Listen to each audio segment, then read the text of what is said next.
හරි. ළමයි ඔබ හැමෝටම සුන්දර උදෑසනක් වේවා. අද අපි ඉන්නේ අලුත් පාඩමක. අලුත් කිව්වට පරණ මතකයත් එක්ක අලුත් පාඩමකට යන්නයි මේ අපි හදන්නේ.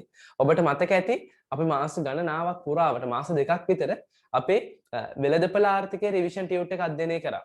අද අපි ඒ ටියුට් එකෙන් පොඩ්ඩක් එහාට ගිහිල්ලා ඒ පාඩමේ ඉතුරු කොටස අධ්‍යයනය කරන්න. ඉතුරු කොටස කිව්වට මේක වෙනම පාඩමක්. සිලබස් එක ඔබේ 3 වෙනි පාඩමේ රිවිෂන් එකයි මේ පටන් ගන්න හදන්නේ. එහෙනම් මේ වෙළඳපොළ ආර්ථිකයට රජයේ මැදිහත් වීම කියන ඔබේ විභාගයට අනිවාර්ය ප්‍රශ්නයක් හැදෙන MCQ 4ක් හෝ 5ක් ගොඩනැගෙන ගණිතමය සුළු කිරීම විශාල ප්‍රමාණයක් තියෙන ගණිතමය ගැටලු වලට විසඳුම් හොයන බොහෝ ළමයි ඒ ලෙවල් වලදී තෝරගන්න ප්‍රශ්නයක්. ඒ නිසා මේක ඔබට අවස්ථාව තියෙනවා 20න් 20 මිස්කෝ කරන්න පුළුවන් පාඩමක් තමයි අපි මේ පටන් ගන්න යන්නේ. මම මුලින්ම ඔබට ආරාධනා කරනවා අනේ දුවේ පුතේ මේ පාඩම ඉවර වෙනකම්ම පාඩමේ ඉන්න. අතපහු කරන්න එපා. මොකද රිවිෂන් ටියුට් එකක් කියන්නේ එක දවසක් මිස් වුණොත් ගොඩක් මිස් වෙනවා. තියරි වගේ නෙමෙයි. තියරි වල මේ පාඩම කරන්න දවස් 20ක් ගියා නම් රිවිෂන් වල දවස් 12ක්වත් යන්නේ නැහැ. 10න් ඉවර කරනවා. ඒ කියන්නේ රිවිෂන් කියන්නේ ඔබ යමක් දන්නවා ඒ දැනුම වැඩි කරගන්න තැනක්. ඒ නිසා හොඳට මතක තියාගන්න මේක මගේ ඇරියොත් ඔබ ලොකු අවස්ථාවක් මග අරින්නේ. නැවතත් මට කියන්න තියෙන්නේ ආයේ එකතු වෙන්න දෙන්න නම් එපා. එකතු වෙලා එකතු වෙච්ච ඒවා ඉවර කරන්න හම්බෙන්නේ නැහැ. ඒ නිසා එකතු වෙන්න දෙන්න එපා.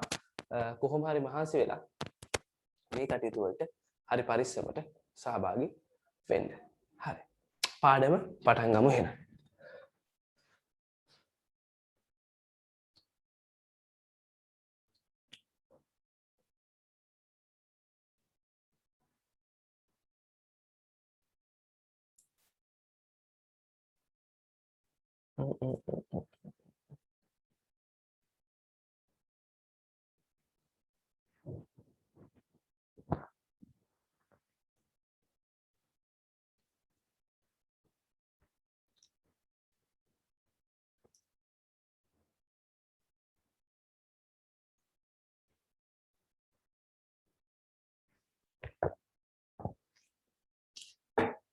හරි.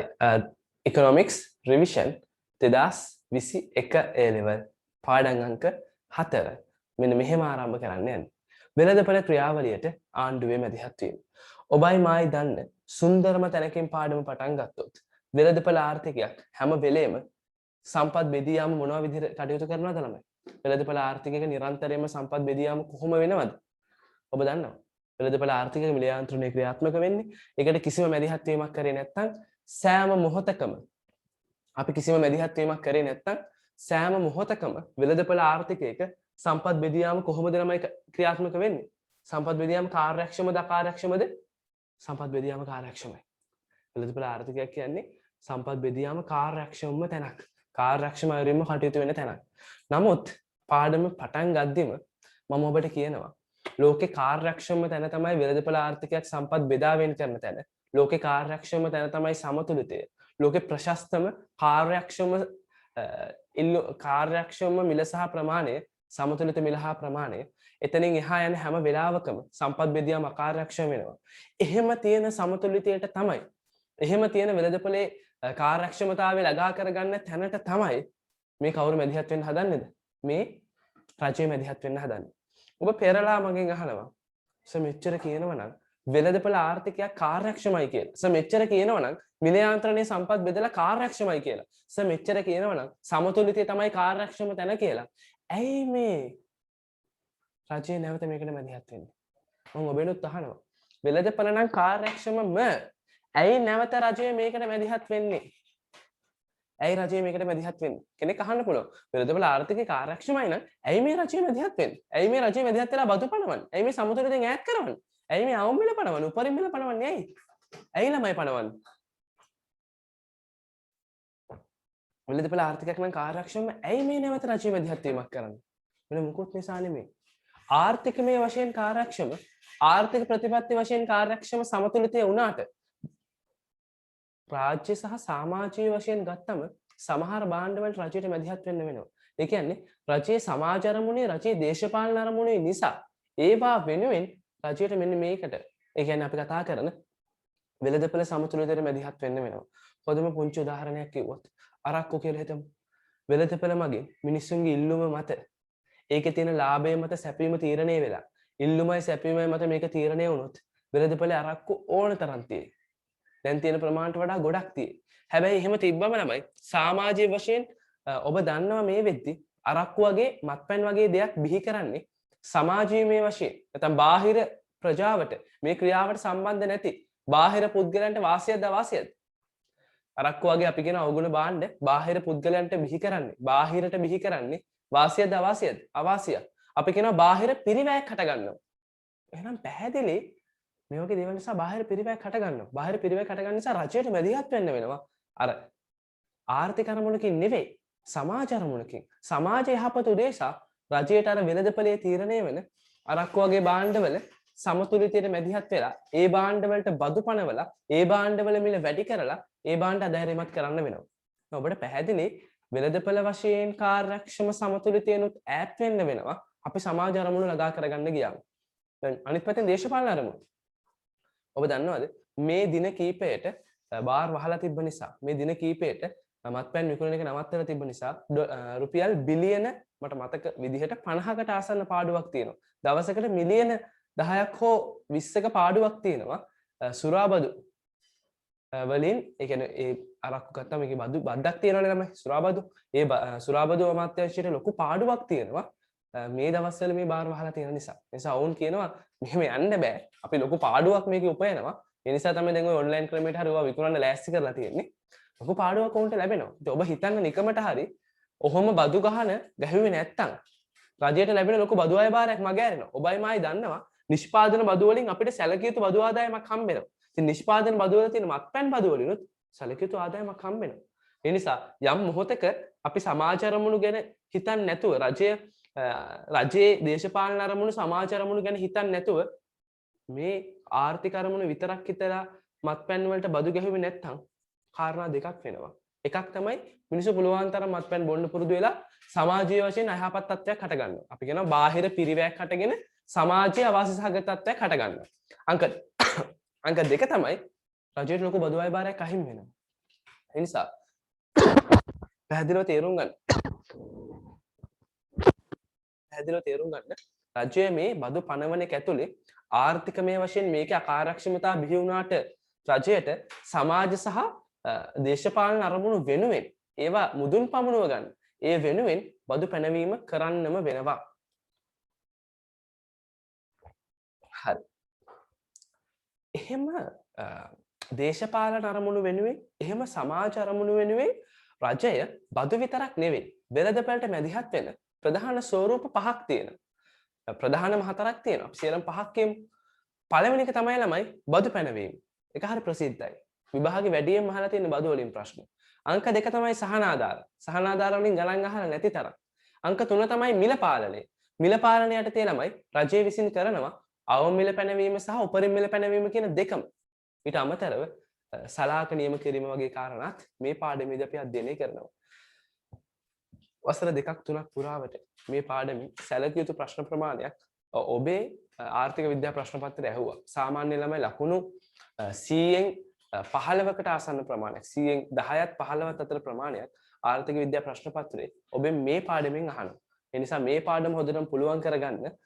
එතකොට මේ අනිත් එක තමයි මේ වගේ පාඩමකින් ඔබට ලකුණු කැපෙන්න තියෙන අවස්ථාව ගොඩක් අඩුයි. ඇයි ළමයි? ගණනය කිරීම නේ තියෙන්නේ. ගණනය කිරීම හරියට කරොත් කොහෙන්වත් ලකුණු කපන්න බෑ. ඔබ ලියන ප්‍රශ්නයක් ලිව්වොත් තමයි ඒක පේපරේ බලන එක්කෙනාට හිතෙන විදිහට ඒක අභිමතානුරූපීන් ඔහුට හිතෙනවා නම් ලකුණු 4ම දෙන්න ඕනේ නැහැ 3යි කියලා. ඔබට එතනම ලකුණක් අහිමි වෙලා ලියන ප්‍රශ්නයකදී. ඒ කියන්නේ ඒකෙදි බලන පුද්ගලයන්ව චූටියට හරි සදාපැවැත්මක් තියෙනවනේ. බලන කෙනාගේ ඇති. නමුත් ඔබ ගණන් හදන ප්‍රශ්නයකදී නිවැරදි උත්තර උදාහරණයක් දෙමු රජයේ බදු ආදායම 2000යි කියලා. ඔබ රජයේ බදු ආදායම 2000 හොයලා තිබ්බොත් එයාට කිසිම වෙලාවක ඔබට ලකුණු කපන්න විදිහක් නැහැ. ඔබේ ලකුණු වලින් ලකුණු අඩු කරන්න විදිහක් නැහැ. ඒ නිසා මේ වගේ පාඩම් ළමයි හරි පහසුවෙන් ලකුණු උපයන්න පුළුවන් තැන්. ලකුණු කැපෙන්නේ නැති තැන්. ඒකයි මම කිව්වේ පාඩම හොඳට අල්ලගන්න. මොකද ඔබට වෙළඳපොළ ආර්ථිකයක් දැන් හොඳට පදන් වෙලා තියෙනවා. එතකොට වෙළඳපොළ ආර්ථිකයත් ඔබ හරියට අල්ලගත්තා. ඊට පස්සේ ඔබ හරියටම මේකත් අල්ලගත්තොත් පේපරෙන් ලකුණු 38ක් ඔබ උපයලා ඉවරයි. තව චුට්ටයි තියෙන්නේ. ඒ නිසා කල්පනාවෙන් මහන්සියෙන් හොඳින් පාඩමට සම්බන්ධ වෙන්න.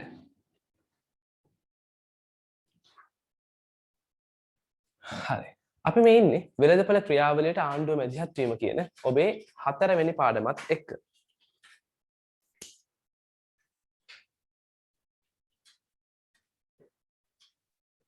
නිදහස් වෙළඳපොළ ක්‍රියාකාරීත්වය තුළින් ලබා දෙන ප්‍රතිඵල ආර්ථික කාර්යක්ෂම දෘෂ්ටි කෝණයෙන් වඩා ප්‍රශස්තවද? මම කිව්වේ සමතුලිතය මතින් බිහිවන මිල හා ප්‍රමාණ ආර්ථිකමය වශයෙන් වඩා ප්‍රශස්තයි. ඒ කියන්නේ ආර්ථික දෘෂ්ටි කෝණයෙන් බලපුවම ආර්ථිකයක් විදිහට බලපුවම සමතුලිතය බිහි කරන මිලයි ප්‍රමාණයයි සුපිරි. ඒක තමයි හොඳම තැන. නමුත් සදාචාරාත්මක සහ දේශපාලනික ව්‍යුහයෙන් බලපුවම මම කිව්වේ සදාචාරාත්මකව සමාජීය වශයෙන් දේශපාලන වශයෙන් රජයක් විදිහට බලපුවම මේක වඩා ප්‍රශස්ත නොවෙන්න පුළුවන්. එවිට ලෝකයේ ඕනෑම ආණ්ඩුවක් වෙළඳපොළ ක්‍රියාවලියට මැදිහත් වෙනවා. ආණ්ඩුව මැදිහත් වෙන ආකාර කීපයක් තියෙනවා. බදු පැනවීම, නිෂ්පාදන සහනාධාර, මිල පාලනය, නිෂ්පාදන සලාක කිරීම සහ ආනයන තීරු බදු මින් සමහරක්. අපි මේ පහම අධ්‍යයනය කරනවා. මෙයාව එහෙම ළමයි ඔයගොල්ලන්ට අන්තර්ජාතික වෙළඳාම් පාඩමේදී දැන්ටමත් හම්බෙච්ච කෙනෙක්. මෙන්න මේ ක්‍රියාකාරකම් වල මැදිහත් වීමෙන් මෙන්න මේ විදිහට රජයේ වෙළඳපොළට මැදිහත් වීමෙන් මොකද වෙන්නේ කියන එක තමයි පාඩම පුරාවටම සාකච්ඡා කරන්නේ. පළවෙනි එක අලෙවි බදු පැනවීම. මම කිව්වේ ජනප්‍රියම කෙනාගේ වැඩේ පටන් ගමු. බදු තමයි මේ කතාවේ ජනප්‍රියම කෙනා. බදු කියපුවම ළමයි මේ වෙද්දි ඔබ බදු ගැන දන්නවා. මොකද මට දැන් මේක 2020 ළමයි එක කරන්න උනා නම් ඔවුන්ට මට බදු නැවත පැහැදිලි කරන්න වෙනවා. නමුත් මට මේක 2022 ළමයි එක කරන්න උනා නම් මේක ටිකක් අමාරුයි. නමුත් බදු ගැන ඔබට දැන් කියන්න හරිම ලේසියි. මොකද ඔබ රාජ්‍ය ආර්ථිකයේ පාඩමත් ඉගෙනගෙනයි ඉන්නේ. අපි බලමු මොකද්ද මේ කතාව කියලා. හරි. තා පොඩ්ඩක් දාන්න. හරි. ළමයි කතාව මෙන්න මෙහෙමයි. රජයේ බදු පැනවීම. ඕකනේ කතාව. ප්‍රධාන බදු වර්ග දෙකක් තියෙනවා. ඉස්සලාම ඔබ දන්නවා රාජ්‍ය ආදායම, බදු ආදායම සහ බදු නොවන ආදායමෙන් තමයි හැදලා තියෙන්නේ. 90ක් විතර බදු ආදායම තියෙනවා. බදු නොවන ආදායම ඉතුරු 10 වගේ තියෙනවා. 10ත් 11ත් අතර 89 90 ඔහොම යන්නේ. මේ බදු ආදායම නැවත කොටස් දෙකයි. ඒ තමයි ඍජු බදු සහ වක්‍ර බදු. නැත්නම් අපි මෙතන ලේසියෙන්ම ගන්නවා මම ආදායම් බදුයි ඊළඟට භාණ්ඩ මත බදුයි. භාණ්ඩ මත බදු. සාමාන්‍යයෙන් ඔය ආදායම් බදු කියන එක තමයි වැටෙන්නේ අයිති වෙන්නේ. ඔය ආදායම් බදු කියන එක තමයි සාමාන්‍ය ළමයි අයිති වෙන්නේ. අපි කියන්නේ මේ වක්‍ර බදු මේ ඍජු බදු වලට. ඔය භාණ්ඩ මත බදු කියන එක තමයි සාමාන්‍යයෙන් අයිති වෙන්නේ වක්‍ර බදු වලට.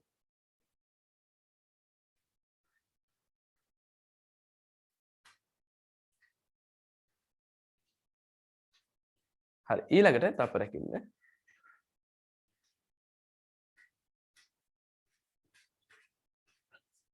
හරි ඊළඟට ළමයි මෙන්න මේ ආදායම් බදුත් එක්ක තියෙන එක අපි මෙතන සාකච්ඡා කරන්නේ නැහැ. කෙනෙක් කියන්නේ ඇයි කියලා. මේ ආදායම් බදු හා තියෙන ඒවා මෙතන නෙමෙයි සාකච්ඡා වෙන්නේ. මේ ආදායම් බදු ආශ්‍රිත ගණනය කිරීම සාකච්ඡා වෙන්නේ කොහෙද? සාර්වාර්ථිකයේ පාඩමේ. සාර්වාර්ථිකේ YYD කරන්නේ මේ ආදායම් බදු ගලපලා තමයි. එහෙනම් මේ පාඩමට මේ ආදායම් බදු කියන කැලල අදාළම නැහැ. භාණ්ඩ මත පනවන බදු සැපයුම්කාරයා මත පනවන්නත් පුළුවන්. ඒ වගේම තමයි ගැනුම්කරු මත පනවන්නත් පුළුවන්. අපි සැපයුම්කරුනේ කියන්නේ නිෂ්පාදකයා කියලා. නිෂ්පාදකයා මත පනවන්නත් පුළුවන්. ගැනුම්කරු මත පනවන්නත් පුළුවන්. නැත්නම් පාරිභෝගිකයා මත පනවන්නත් පුළුවන්. මෙතනදි පැහැදිලිවම මට කාව අයින් කරන්න පුළුවන්. අපි මේ පාඩමේ කා මත පනවන බදු කතා කරන්නේ නැද්ද?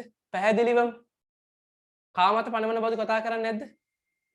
පාරිභෝගිකයෙක් බදු කතා කරන්නේ නැහැ. එහෙනම් ගැනුම්කරු මත බදුත් මට මෙතනින් අයින් කරන්න පුළුවන්. අපි අවසානයේ පොඩ්ඩක් ඉගෙන ගන්නවා බද්දක් පැනවුවොත් ගැනුම්කරුගේ මොකද වෙන්නේ කියලා. නමුත් සිලබස් එකේ ගැනුම්කරු මත බදු පැනවීම නැහැ. එයාවත් අයින් කරා.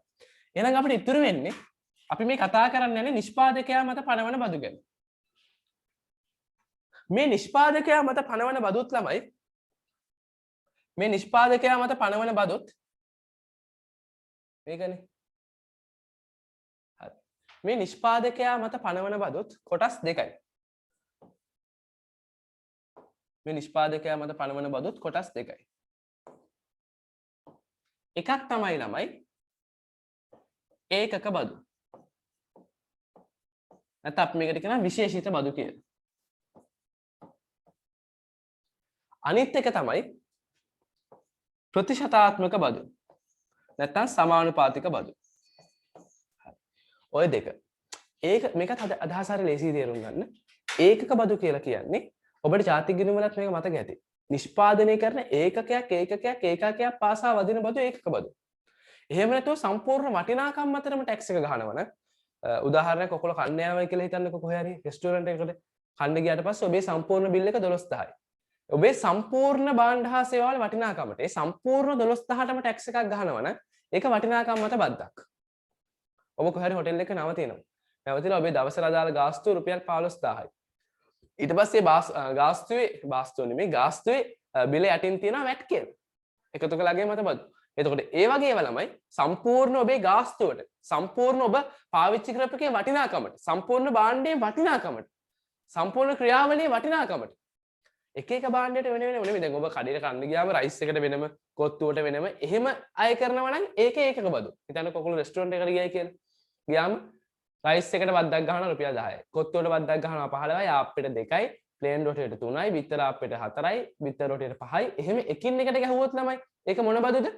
ඒකක බදු. හැබැයි ප්‍රායෝගිකව එහෙම බදු දකින්නේ නැහැ. ප්‍රායෝගිකව තියෙන්නේ ඔබ හොද රෙස්ටුරන්ට් එකකට කන්න ගියාම ඔබේ සම්පූර්ණ බිල 10000ක් ආවයි කියන්නේ. 10000ට 15ක් වැඩිලා 1500ක් ටැක්ස් එකක් වදිනවා. අර සම්පූර්ණ බිලටම සම්පූර්ණ වටිනාකමටම ටැක්ස් එක වැදුනේ 100ට ගාණක්. අපි ඒවට කියනවා මොන ටැක්ස් කියලාද? ප්‍රතිශතාත්මක බදු. එහෙම නැත්නම් වටිනාකම් මත බදු. වටිනාකම් මත බදු. සමානුපාතික ගන්නවා වටිනාකම් මත බදු. ප්‍රතිශතාත්මක එහෙම නැත්නම් වටිනාකම් මත බදු. එතකොට වටිනාකම් මත බදු අපේ සිලබස් එකේ අපි කතා කරන්නේ නැහැ. එහෙනම් ඉතුරු එක්කෙනා කවුද ළමයි? ඒ කියන්නේ සම්පූර්ණ වටිනාකමට ගහන ඔබ භාවිතා කළ භාණ්ඩ වල වටිනාකමට 15%ක ටැක්ස් එකක්. එහෙම කියන ටැක්ස් අපේ සිලබස් එකේ මෙතන කතා කරන්නේ නැහැ. ඒ කියන්නේ මේ භාණ්ඩ බදු වල මේ පාඩමේ බදු යටතේ ඔක කතා කරන්නේ නැහැ. අපි එහෙනම් කතා කරන්නේ නිෂ්පාදකයට පණවන නිෂ්පාදකයා නිපදවන භාණ්ඩ ඒකකයට පණවන ඒකක බදු විතරයි. මට ඔතනටයි ඔබව ගේන්න ඕනුනේ. බදු දැන් ඔබ සමහර අය මෙච්චර පාඩම ඉගෙන ඉවරලා අන්තිමට හිතනවා මේ අපි මේ බදු වල ඉගෙනගෙන ආදායම් බදුත් දන්නේ නැහැ නේ. නැත්නම් මේ වක්‍ර බදුද? මේ මොන බදුද? දැන් බදු ගණන් හදනවා නම් හොදට හදලා ඉවරලා ඒත් වෙලාවකට හිතනවා මේ මොන බදුත් දන්නේ නැහැ නේ. මේ වැට් බදුත් දන්නේ නැහැ මේ ඉගෙන ගන්න. නෑ. ඒක මං කිව්වේ. අපි ඉගෙන ගන්නේ වැට් බදු නෙමෙයි. අපි ඉගෙන ගන්නේ ඒකකයෙන් ඒකකයට වදින නිෂ්පාදන බදු. භාණ්ඩ බදු. ඒකකයෙන් ඒකකට වදින නිෂ්පාදන බද්ද ගැන අපි මේ ඉගෙන ගන්නේ. නිෂ්පාදන බද්ද එකතු කළාගේ මත බද්දවත් නැත්නම් වටිනාකම් මත එන බද්දක්වත් නෙමෙයි. භාණ්ඩයට වෙනම වදින ටැක්ස් එක ගැනයි මේ ඉගෙන ගන්නේ. භාණ්ඩෙන් භාණ්ඩයට වෙනම වදින ටැක්ස් එක ගැනයි අපි මේ ඉගෙන ගන්නේ. හරි. එහෙනම් අපි කතා කරන්නේ මෙන්න මෙයා ගැන. ඒකක බදු එහෙම නැත්නම් විශේෂිත බදු ගැන. එහෙනම් අපි කතාව ඉස්සරහට අරගෙන යමු. ඔබට බදු ගැන යම් අදහසක් මෙතන දීලා තියෙනවා. අලෙවි බදු. විකුණුම්කරු මත බදු පනවන්නත් පුළුවන්, ගැනුම්කරු මත බදු පනවන්නත් පුළුවන්. විකුණුම්කරු මත බදු පනවන්නත් පුළුවන්, ගැනුම්කරු මත බදු පනවන්නත් පුළුවන්. විකුණුම් අපි කියනවා ගැනුම්කරු මත සිලබස් එකේ නැහැ. ඒ නිසා අපි කතා කරන්නේ. විකුණුම්කරු මත පනවන බදු වලත් වර්ග දෙකක් තියෙනවා. ඒකක බදුයි. ඒ කියන්නේ ඒකකයක් පාසා පනවන බදුයි. ඒ වගේම සම්පූර්ණ වටිනාකම් මත පනවන බදු. වටිනාකම් මත පනවන බදු. සමානුපාතික එහෙම නැත්නම් අපි කියනවා ප්‍රතිශතාත්මක බදු කියලා. ඒතර මේක ගැනත් අපි සිලබස් එකේ ලොකුවට කතා කරන්නේ. අපි නම් කතා කරන්නේ විකුණුම්කරු. එහෙම නැත්නම් නිෂ්පාදකයා මත පනවන ඒකකයෙන් ඒකකයට වදින භාණ්ඩ ඒකකයෙන් ඒකකයට වදින බදු ගැන. එහෙනම් මේක ගැන තමයි අපි කතා කරන්නේ. ඊළඟට විකුණුම්කරු මත පනවන අලෙවි බද්දක ප්‍රතිඵලයක් ලෙස නිෂ්පාදන පිරිවැයට අතිරේක පිරිවැයක් එකතු වන බැවින් සෑම ඒකකයක් පාසාම භාණ්ඩයේ මිල බද්දේ ප්‍රමාණයෙන් ඉහළයයි. එවිට නව සැපයුම් වක්‍රයේ බද්දේ ප්‍රමාණයෙන් වමට විතැන්වේ.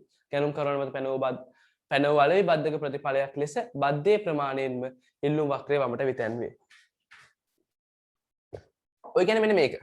ඔන්න බලන්න හොඳට.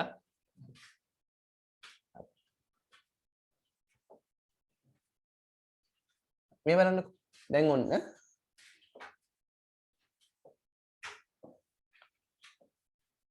මෙන්න මිල මෙන්න ප්‍රමාණය 2 4 6 8 10 බිඳුවෙන් පටන් ගන්න. මේ තියෙන සැපයුම් වක්‍රය. දැන් ඔබෙන් හොද උත්තරයක් ඕනේ. මේ භාණ්ඩයට රජය තීරණය කරනවා රුපියල් 2ක මේ භාණ්ඩය සඳහා රජය තීරණය කරනවා රුපියල් 2ක බද්දක් පනවන්න. තමයි. බද්දක් කියන්නේ වාසියද අවාසියද? ඔබ ඉස්සෙල්ලාම තරකය හදන්න. බද්දක් කියන්නේ වාසියද අවාසියද? බද්දක් කියන්නේ වාසියද අවාසියද? අවාසියක්. ඒක ඉස්සෙල්ලාම මතක තියාගන්න. නිෂ්පාදකයටද එහෙම නැත්නම් ගැනුම්කරුටද? අවාසිය නිෂ්පාදකයටද එහෙම නැත්නම් ගැනුම්කරුටද? අවාසිය නිෂ්පාදකයටද ගැනුම්කරුටද? හරියටම හරි අවාසිය දෙන්නටම. නිෂ්පාදකයටත් අවාසිය ගැනුම්කරුටත් අවාසිය. දැන් භාණ්ඩය නිෂ්පාදනය කරද්දී පළවෙනි ඒකක 10ට අපි හිතමු මේ පුද්ගලයාට රුපියල් 2යි ගියේ. 10 වෙනි ඒකකය හදන්න මේ පුද්ගලයාට රුපියල් 2යි ගියේ. රුපියල් 2ක ටැක්ස් එකක් ගහනවා. ඔබම කිව්වා ටැක්ස් එක කියන්නේ වියදමක්. බද්ද කියන්නේ වියදමක්. එහෙනම් නිෂ්පාදකයාට දැන් මේ බද්දත් ගෙවන්න ඕන නිසා පෙරට වඩා වැඩි වියදමක් යනවද නැද්ද? නිෂ්පාදකයාට මේ ටැක්ස් එකක් ගෙවන්න ඕන නිසා පෙරට වඩා වැඩි වියදමක් යනවද නැද්ද? වැඩි වියදමක් දරන්න වෙනවද නැද්ද ළමයි? පෙරට වඩා දරන්න වෙනවා. කලින් එයා ඒකක 10ක් හදන්න රුපියල් 2යි නම් දැරුවේ. දැන් බද්දේ රුපියල් 2ත් එක්ක එයාට ඒකක 10ක් හදන්න කීයක් දරන්න වෙනවද? බද්ද එකත් එක්ක රුපියල් 4ක් දරන්න වෙනවා. very good. රුපියල් 4යි. මෙන්න මෙතන. එයා ඉස්සර ළමයි ඒකක 20ක් හැදුවේ 20 දී එකක් රුපියල් 4යි. එයා ඒකක 20ක් හදද්දී එක ඒකකයක් රුපියල් 4යි. දැන් එයාට තව රුපියල් 2කින් එයාගේ වියදම වැඩි වෙනවා. බද්ද පැනෙවුවට පස්සේ එයාට යන විචල්්‍ය පිරිවැය වියදම රුපියල් 2කින් වැඩි වෙනවා. 2කින් වැඩි වෙනවයි කියලා කියන්නේ එයාට දැන් 20ක් රුපියල් 4ට හදන්න බෑ. 20ක් හදන්න නම් එයාට රුපියල් කීයක් යනවද ළමයි? ඉස්සර 20ක් හදන්න 4යි ගියේ. දැන් බද්ද දෙකත් එක්ක සේරම කීයක් යනවද? 6ක් යනවා. එහෙනම් ඔබට තේරෙනවා කලින් සපයපු හැම ප්‍රමාණයකටම දැන් ඒ සපයපු මිලට වඩා පෙර සපයපු මිලට වඩා වැඩිපුර රුපියල් කීයක් යනවද? පෙර සපයපු මිලට වඩා වැඩිපුර රුපියල් කීයක් යනවද? රුපියල් 2ක් වැඩිපුර යනවා. එහෙනම් හැම ප්‍රමාණයකින්ම කලින්ට වඩා රුපියල් 2 ගානේ වැඩියෙන් යනවා. 2 ගානේ වැඩියෙන් යනවායි කියලා කියන්නේ මේ සැපයුම් වක්‍රයේ කලින්ට වඩා රුපියල් 2 ගානේ එහා පැත්තට යනවා වම් පැත්තට යනවා. මෙන්න ගියා. ST ටැක්ස් එකෙන් පස්සේ. එහෙනම් ඔබට තේරෙනවා බද්දක් නිසා බද්ද පැන වූ ප්‍රමාණයෙන් සැපයුම් වක්‍රය කොහෙට විතන් වෙනවද? බද්ද නිසා බද්ද පැන වූ ප්‍රමාණයෙන් සැපයුම් වක්‍රය කොහෙට විතන් වෙනවද? වමට විතන් වෙනවා. ඕකෙම තව පුංචි කතාවක් තමයි එහා පැත්තේ තිබ්බේ. ඒ තමයි ඉල්ලුම ගැන කියලා තිබ්බා. ඉල්ලුමේදීත් ළමයි බද්දක් පැනෙවුවොත් ඒ බද්දේ ප්‍රමාණය අපිට මෙතන 10 තියෙන්නේ කියලා. ඒ බද්දේ ප්‍රමාණයෙන් රුපියල් 2ක් පනවන්නේ කියලා. එහෙනම් ඉල්ලුම් වක්‍රයත් කීයකින් වමට විතන් වෙනවද? දැන් අපිට සිලබස් එකේ ඉල්ලුම ගැන නැහැ. නමුත් මම නිකන් අවබෝධයක් ඔබට දෙන්නේ. දැන් නිෂ්පාදකයා මත පනවන බද්දක් නම් බද්ද පැනෙවුවම සැපයුම් වක්‍රයේ බද්දේ ප්‍රමාණයෙන් වමට විතන් වෙනවා. නිකන් ඉල්ලුම මත පනවන එකක් වුණා නම් නිකන් මේ අහන්නේ. ඉල්ලුම් වක්‍රයත් වමට විතන් වෙනවා. බද්දේ ප්‍රමාණය රුපියල් 2යි නම් 2කින්. හැබැයි මෙයාගෙන් වැඩක් නෑ අයියේ. මෙයාගෙන් මතක තියාගන්න ඕනේ ඉල්ලුම් වක්‍රය ගැනුම් කරු මත බද්දක් පැනෙවුවොත් ඉල්ලුම් වක්‍රය විතන් වෙනවා කියලා විතරයි. මොකද මෙයා සිලබස් එකේ නේ. සිලබස් එකේ ඉන්නේ කවුද? මෙයා. මෙයා ගැන කතා කරන්නේ. එහෙනම් මම ආයෙ පාරක් කියන්න. බද්දක් පනවපුවම බද්දේ ප්‍රමාණයෙන් ඒ නිෂ්පාදකයාගේ විචල්්‍ය පිරිවැය වැඩි වෙනවා. විචල්්‍ය පිරිවැය වැඩි වෙන නිසා ඔහුගේ සැපයුම් වක්‍රය වමට විතන් වෙනවා බද්ද ප්‍රමාණයෙන්. ඔබ බලන්න හැම තැනකම සමානව රුපියල් 2 ගානේ හැම තැනකම සමානව රුපියල් 2 ගානේ තමයි සැපයුම් වක්‍රේ වමට විතන් වෙලා තියෙන්නේ. හරි. යමු ඉස්සරහට.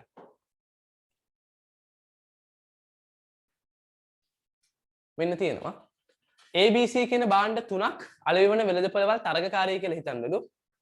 රජයේ මැදිහත් වීම රූපසරහනකින් නිරූපණය කරන්නලු. ඔන්න ඒ කියන භාණ්ඩයේ මත ඒකක බද්දක් පනවපුවම සැපයුම් වක්‍රයට ඔන්න බලපෑම. මොකද වෙන්නේ නම් ඔබම කියන්නේ? ඒ කියන භාණ්ඩෙට ඒකක බද්දක් පැනෙවුවොත් ඒකකෙන් ඒකකට සමාන ප්‍රමාණයක ටැක්ස් එකක් වදිනවා නම් මොකද වෙන්නේ ඒකේ සැපයුම් වක්‍රයට? very good වමට විතන් වෙනවා. සමානවද නැද්ද? හැම එකකටම සමානව බද්දක් ගහනවා නම් සමානවද නැද්ද විතෙන් වෙන්නේ? සමානව විතෙන් වෙන්නේ. මෙන්න මෙහෙම වෙයි. මෙන්න පෙර තිබ්බ එක මෙන්න නව එක සමානව විතෙන් වෙයි. බද්දේ ප්‍රමාණයෙන් සමානව විතෙන් වෙයි. බලමු මෙහෙමද වෙලා තියෙන්නේ කියලා. ඔන්න අලෙවි බදු සෑම ඒකකයක් පාසාම නිශ්චිත රුපියල් ප්‍රමාණයකින් බදු අය කරන විට සැපයුම් වක්‍රය බද්දේ ප්‍රමාණයෙන් සමාන්තරව වමට විතැන් වේ. මෙන්න විතැන් කරලා තියෙනවා. මෙන්න බද්දේ ප්‍රමාණය මෙන්න සැපයුම් වක්‍රය වමට විතැන් වෙලා තියෙනවා. මම හිතන්නේ ඔයගොල්ලෝ අදින්න ඕනේ ඉක්මනට අද ගන්න. මම ටියුට් එක චුට්ටක් දෙන්න. හරි. ඉක්මනට අදින්න ඕන කට්ටිය අද ගන්න. ඇඳලා ඉවර නම් සටස් කාලා හරි කියලා දාන්න. සර් ටියුට් වෙන්න කල්ලායිද කියලා අහලා තියෙනවා නෑ ළමයි. ඊයේ ටියුට් එව්වා මං හිතන්නේ 300ක් විතර, පෙරේදා 300ක් විතර එව්වා. අද හෝ හෙට හම්බෙයි ෂුවර්.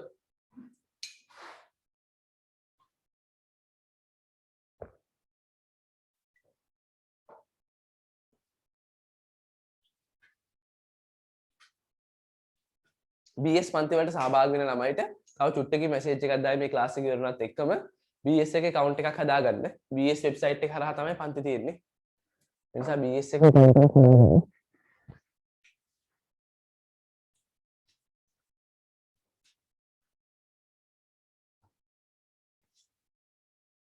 හරිනම් හරි කියලා දාන්න.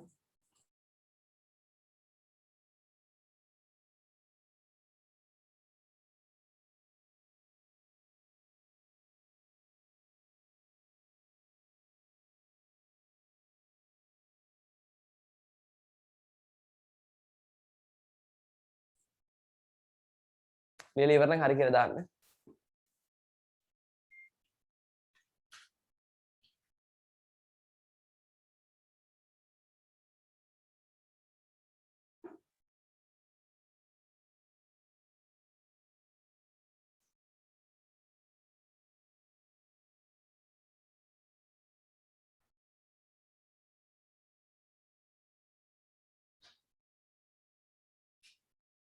හරි.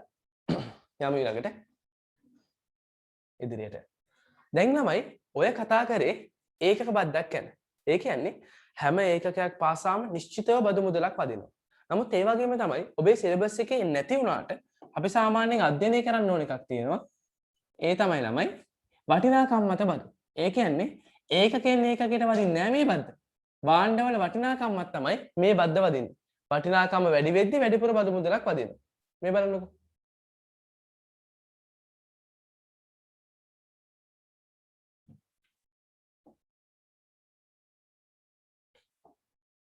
මේ බලන්න. දැන්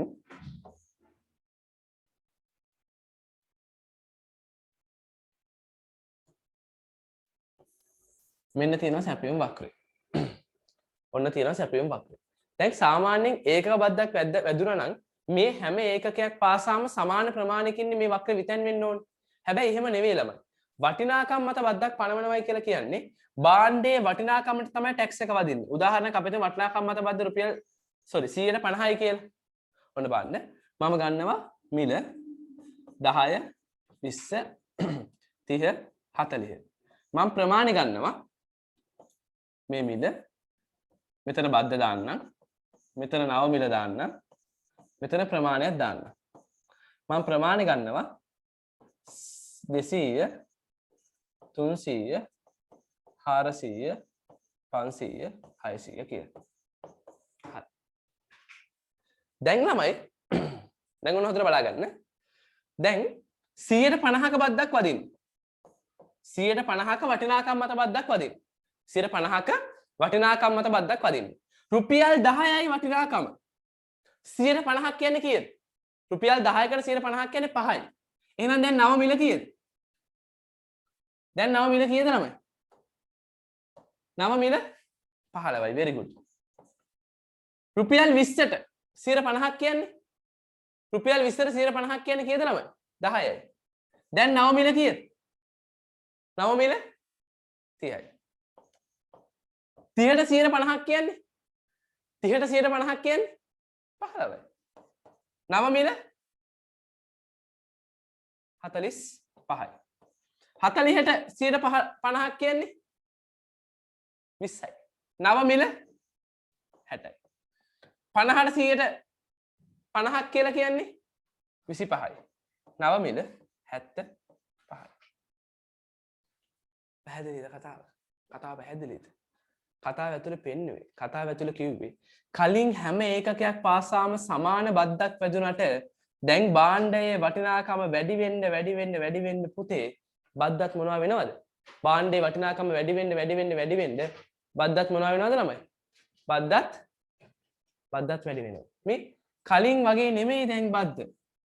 කලින් වගේ නෙමෙයි බද්ද ළමයි. කලින් තිබ්බේ බද්ද මෙන්න මෙහෙමනේ ලස්සනට. ඔහොමනේ ලස්සනට තිබ්බේ. සමානවනේ. හැබැයි දැන් එන්න වටිනාකම වැඩි වෙන්න අය කරන බද්ද වැඩි වෙනවා.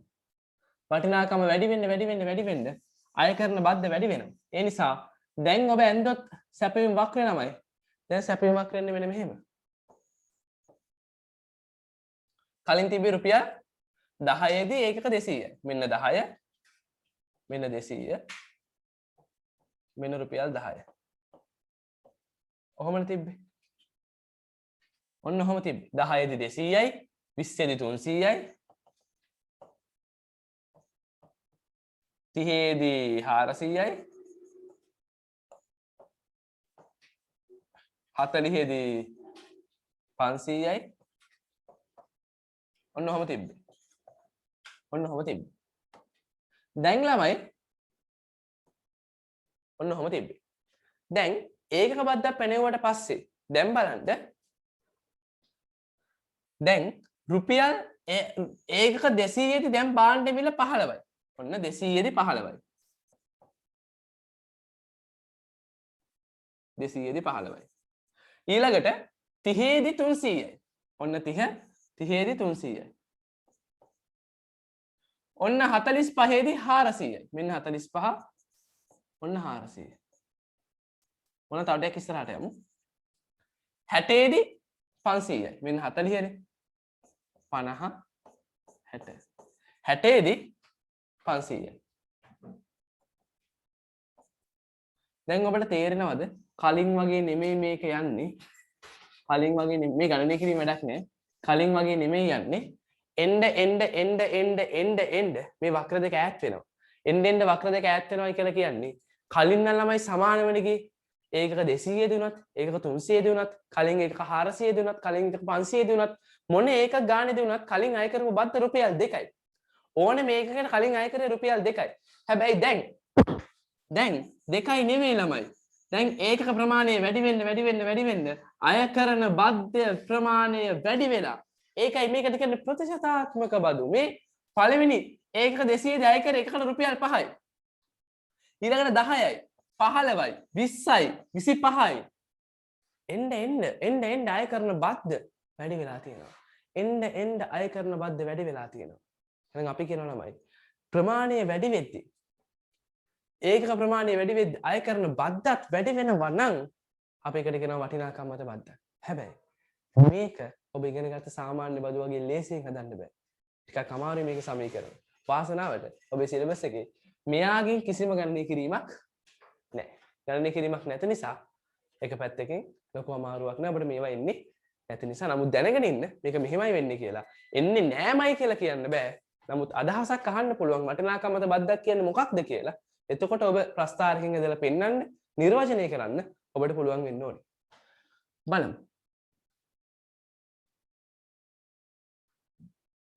හරි. ලියමු.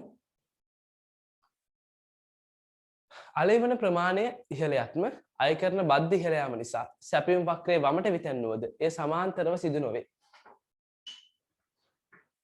ලියන්න. පේනවා මදි වගේ නේ. මේකෙන් බලන්න.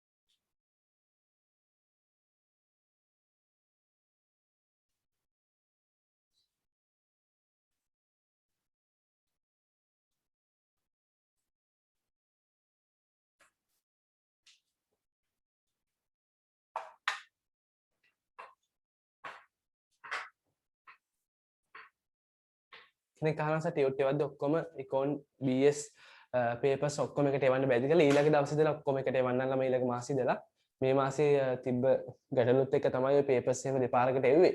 අනිත් එක එකපාරේ එවන්නත් ටිකක් අමාරුයි මොකද මේ පාරේ පේපර්ස් 8ක් තියෙනවා ඔයගොල්ලන්ට. ගිය මාසේ ඒවයි මේ මාසේ ඒවයි දෙකම එක්ක. ඊළඟ මාසෙ ඉඳලා ජූලි මාසෙ ඉඳලා ඔයගොල්ලන්ට සේරම එකට තමයි එක පැක් එකක් එවන්නේ. හරි මේ දවස්වල තිබ්බ BS එක පටන් ගන්නවත් එක තිබ්බ කාර්ය බහුලතාවයයි ගං වතුරත් එක්ක තිබ්බ ප්‍රශ්නය නිසා තමයි අවස්ථා දෙකකදී එව්වේ. කෙනෙක් අහනවා ඇයි සර් මේ කෝඩ් සිස්ටම් එකක් කියලා. කෝඩ් සිස්ටම් එක මෙන්න මේකයි. ඒකයි කියලා කියන්නම්කො ළමයි. නැත්නම් ඔයගොල්ලෝ බලයිනේ ඇයි මේ එන්රෝල්මන්ට් කී දීලා ඇයි මේ එකපාරම කෝඩ් සිස්ටම් එකක් දෙන්නේ කියලා. වෙන මොකුත් නිසා නෙවෙයි. සමහර වෙලාවට ඔබ මෙතන යම් මුදලක් ගෙවලා ඉගෙන ගන්නවනේ. ඒතර ඒකට වටිනාකමක් තියෙන්න එපා. සමහරලාට ඔබට දෙන එන්රෝල්මන්ට් කී එක හැමෝටම එකම කී එකක් දුන්නම එයාලා ඒගොල්ලන්ගේ යාළුවන්ට හරි නැත්නම් මෙතන අර සමහර වෙලාවට අයුතු ප්‍රයෝජන ගන්න නෑ ඉන්නේ. දැන් මෙතන ඉන්නවා ළමයි අපේ ක්ලාසස් වල ඉන්නවා ටියුට් අපි සේරම ෆ්‍රී යවන අපි ලොකු මුදලක් ඕන් වෙනුවෙන් වෙන් කරන සම්පූර්ණ ෆ්‍රී කාඩ් දාලා දුන්නු ළමයි ගොඩක් ඉන්නවා.